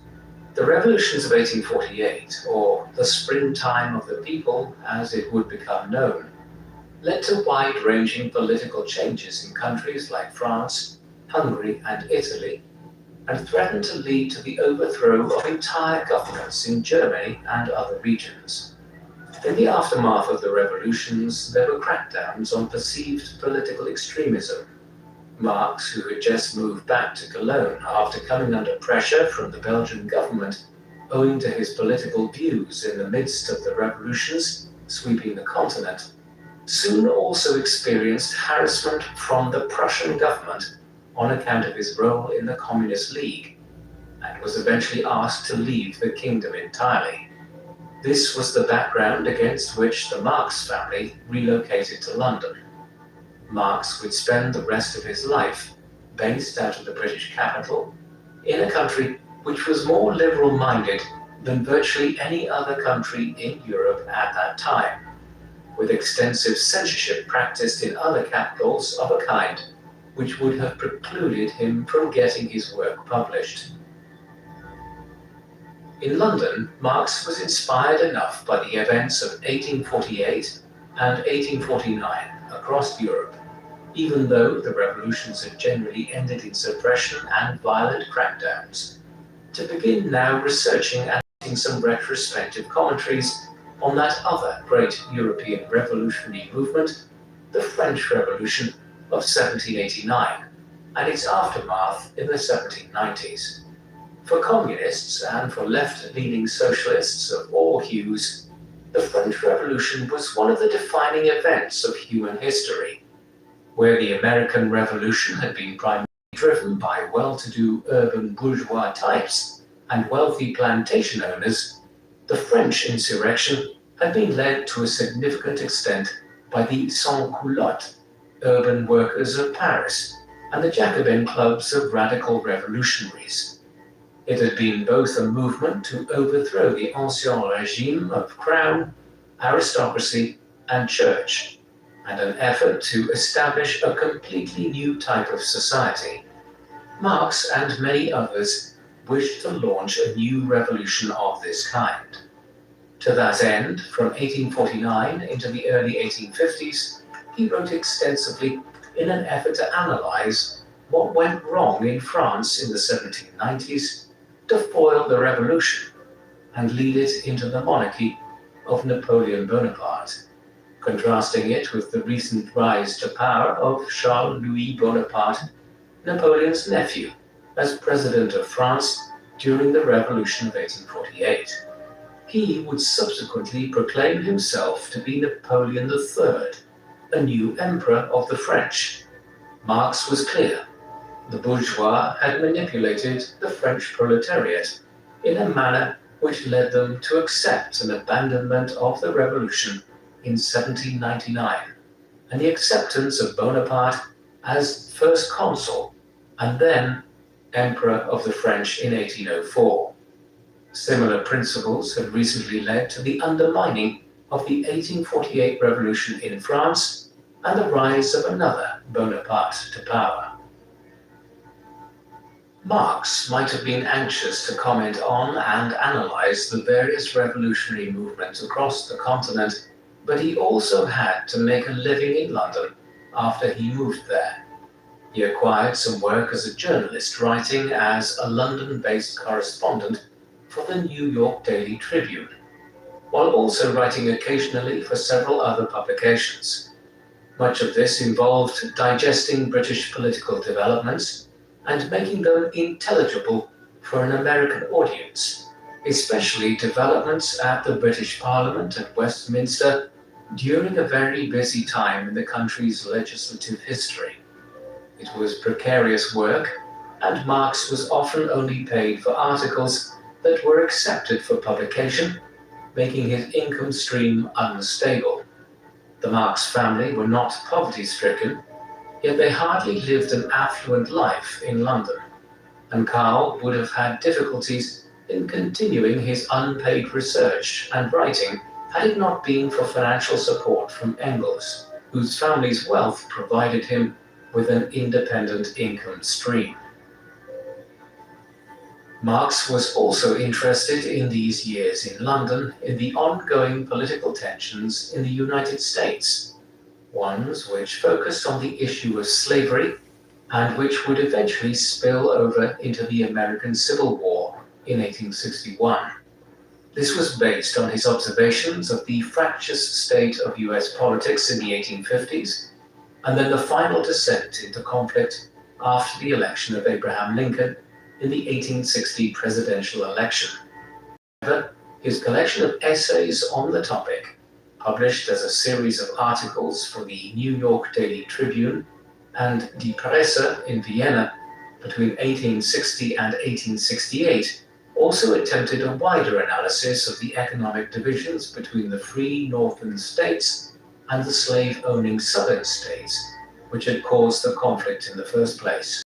Marx was firmly on the side of the Union in the war and the anti-slavery cause, so much so that it ultimately cost him his job writing for the New York Daily Tribune after the board of the paper decided on a markedly neutral stance in the war in 1863, arguing that a peaceful resolution between North and South, one that might allow for a retention of slavery of some kind in places like Virginia and the Carolinas, was possible.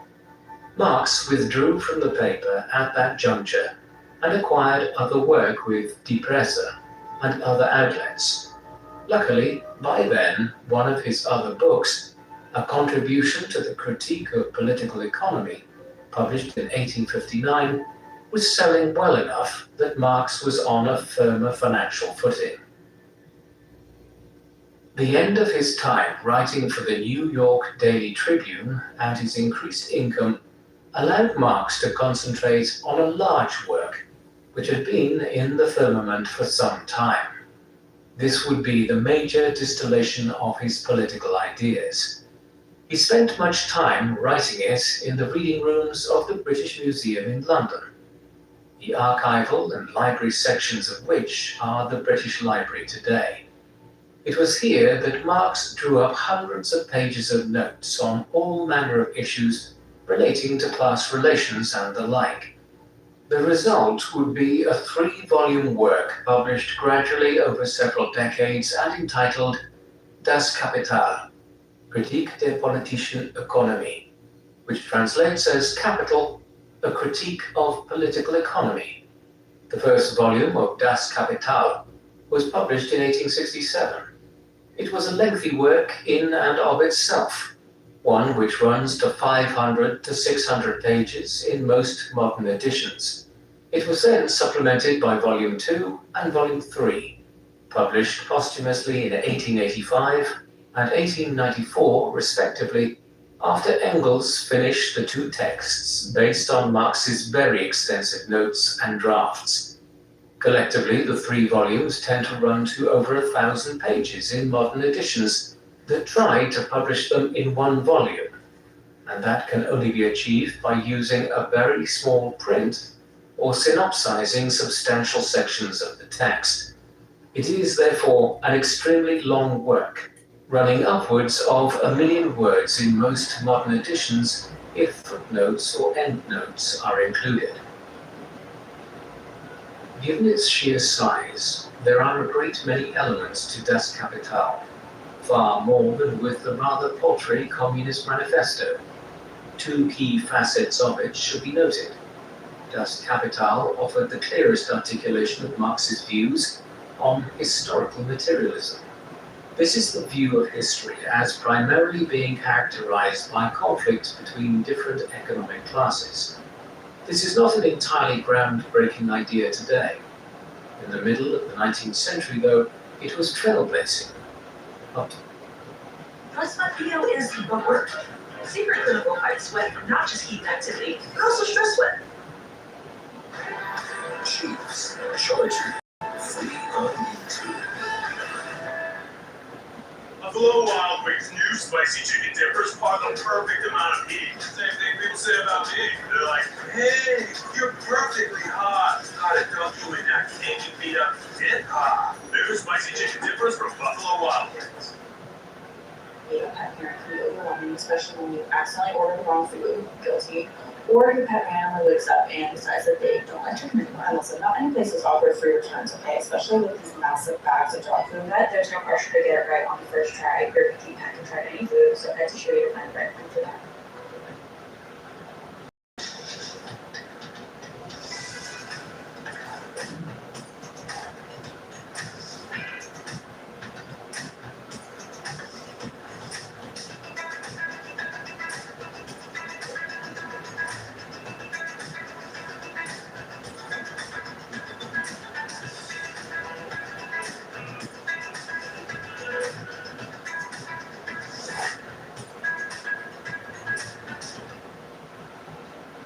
To this time, most historians, or those who deployed historical arguments, tended to assess human history as being about a conflict of different ethnic groups, or of empires, kingdoms, and nation-states.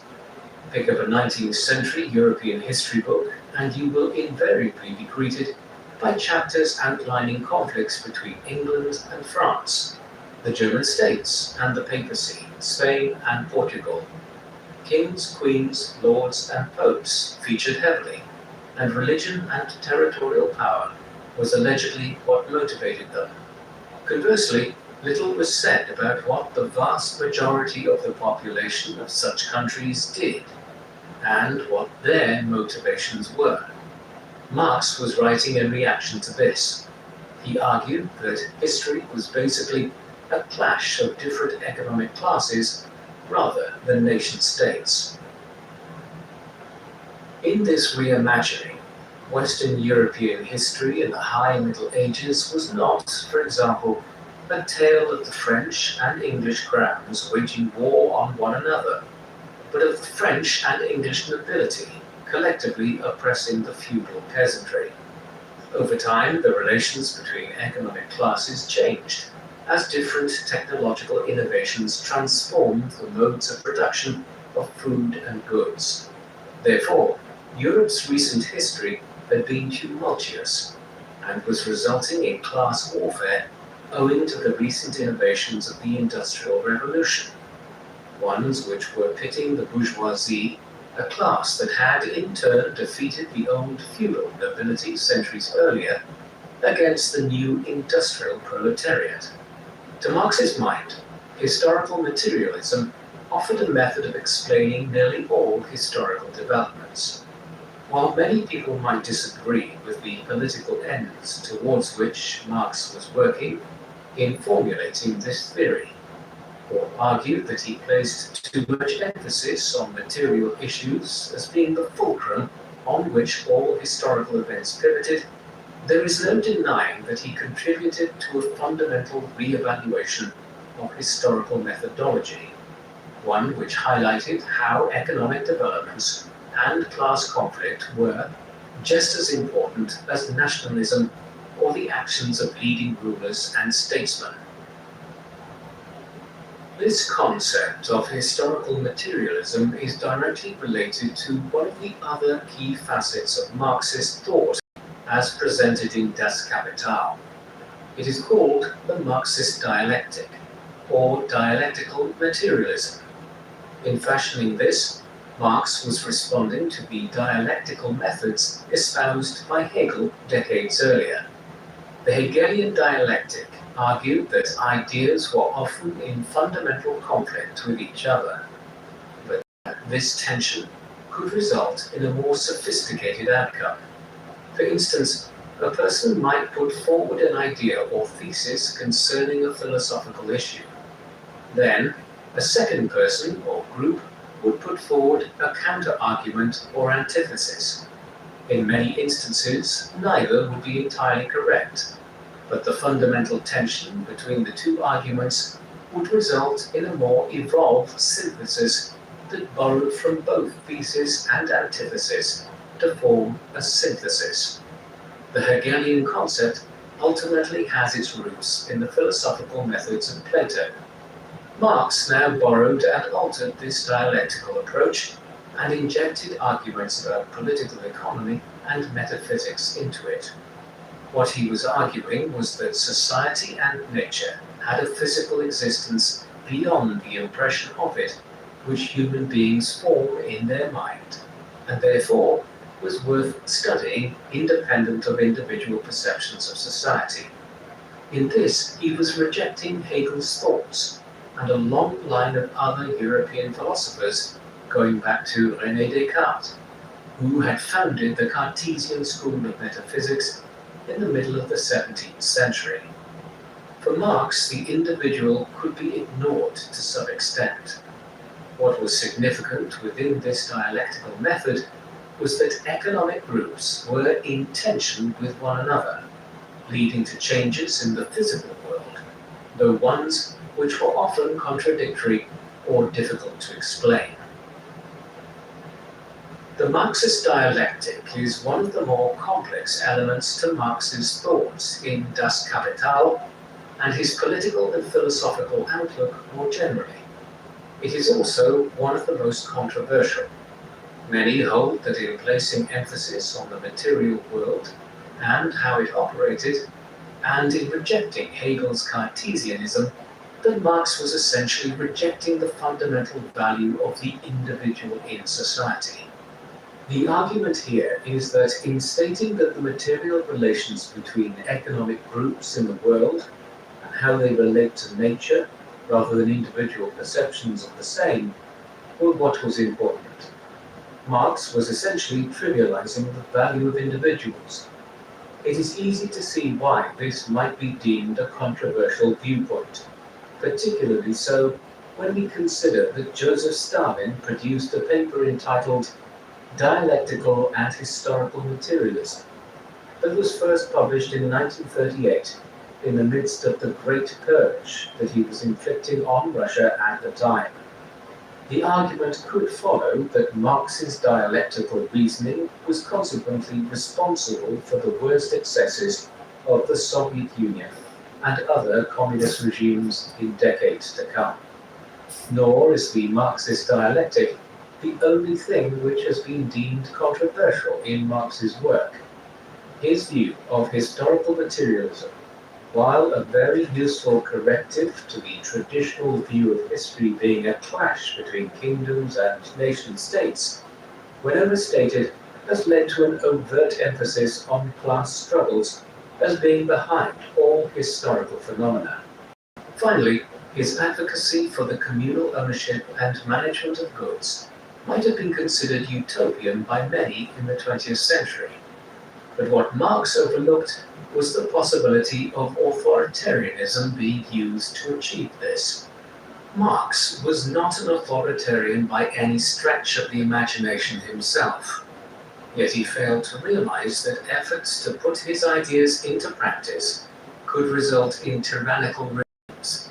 particularly so if attempted in countries like Russia, which had a centuries-long political culture of autocracy. Practical measures to try and further the communist mission in the real world, and not just on paper, were underway even as Marx was writing up the first volume of Das Kapital in the mid-1860s. In 1864, a coalition of socialist, communist, and other left-wing radical groups from around Europe was formed at a meeting in the Queen's Theatre in London on the 28th of September. They called themselves the International Working Men's Association, though today, in communist historiography, this is known as the First International, it being the first entity that claimed to represent communist groups from all over the world. Though in reality, at the time, that meant Europe in practice, as communism had barely spread anywhere else, a few advocates in the Americas being the only major exception.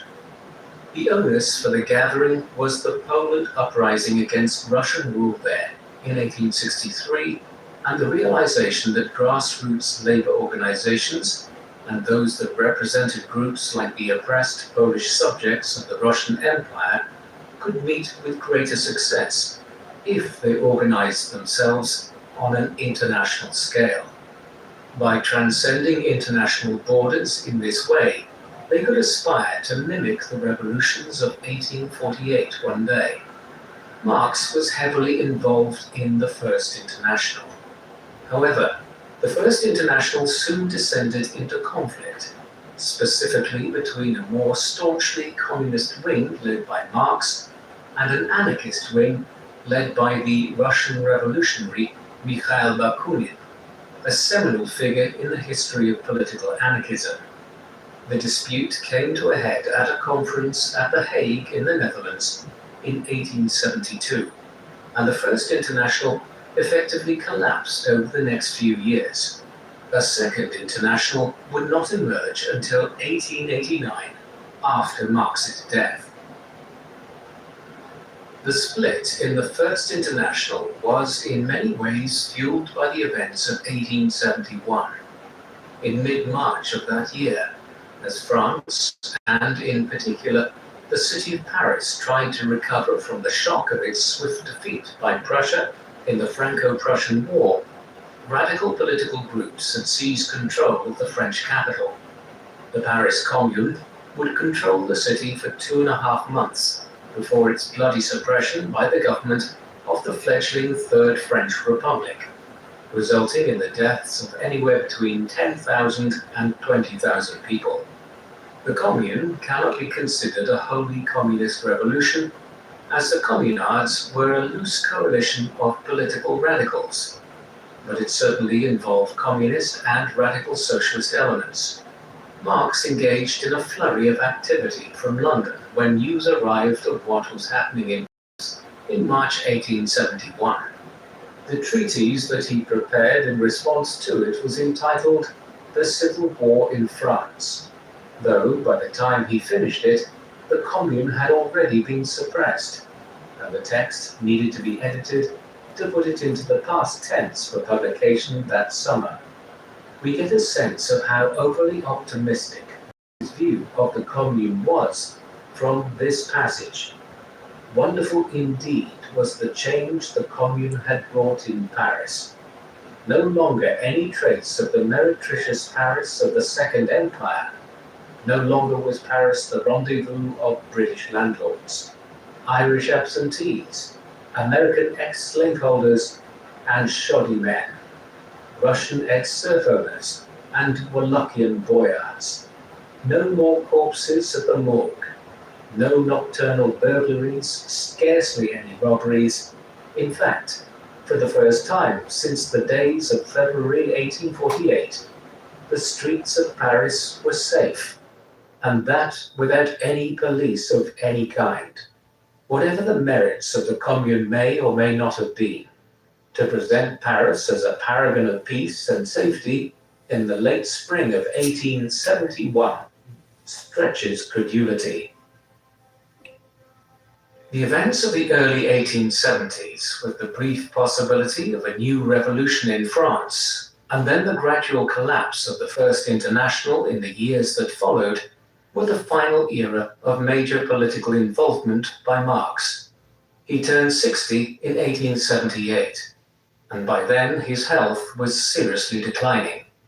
He continued to write, though much of his time was absorbed in preparing the second and third volumes of Das Kapital, two works which he never fully completed and brought to publication. Engels would achieve this after his death. A number of his later writings, correspondence, and minor publications were of note. For instance, in 1881, he discussed with Vera Sosulich, a Russian communist who is a forgotten but formative figure in the history of the movement in that country, whether Russia could aspire towards communism, the traditional Marxist view being that societies would have to move from feudalism to capitalism, then capitalism to socialism, and from socialism to communism. Industrialization being a necessary process in the development of capitalism into socialism. Given future events, it was an interesting correspondence. By then, several thousand copies of Marx's work had been published in Russian, though he would have found the fact that Russia would soon become the epicenter of the communist movement very curious, given that he had envisaged it as a political ideology for countries like England, Germany, or even France that were well along the path of industrialization already and had an urban proletariat to drive the revolution as a result. Karl's wife Jenny died in December 1881. His own health was not good by then, and it declined precipitously thereafter. Indeed, it had never been good. As early as the late 1830s, Marx had been excused from military service in Prussia on the basis of ill health. What exactly was involved is not 100% clear. He may have been suffering from some form of pleurisy even at this early stage. This was compounded by issues brought on by his borderline alcoholism, exacerbated by... We double deal dare you to try Sonic's new pickle Rita slush. Are you ready to get inked? New skin ink by L'Oreal Paris. Up to 48 hours semi-permanent wear. Get light as ink. Evens like a foundation, covers like a concealer. Lasts under conditions. Skin ink by L'Oreal Paris. You'll love it. I use my Bosch dishwasher. I feel like a dishwashing superhero. When Bosch joins forces with Finish Ultimate, I feel like a superhero. When cleaning forces combine, the more you wash, And finish. you feel like a... Getting a degree at ASU is a journey that will take you anywhere. Into a world of renowned, award-winning faculty. Becoming your best starts with learning from the best.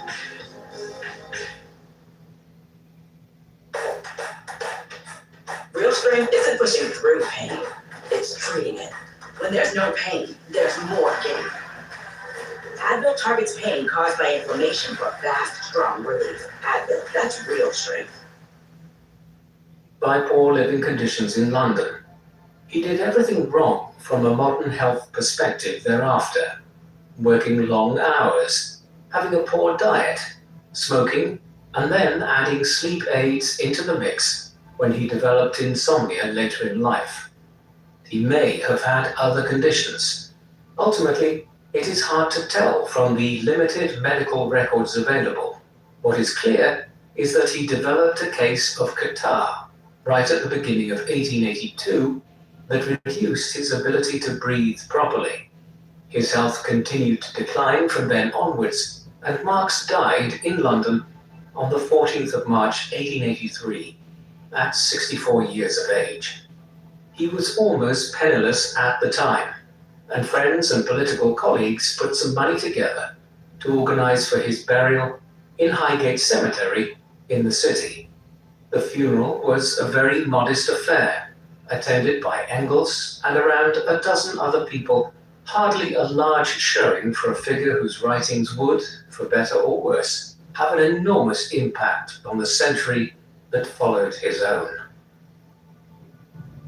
Even by the time Marx died in 1883, there had been enormous progress made in reforming the worst elements of the relationship between the business and working classes that had been allowed to develop during the first decades of industrial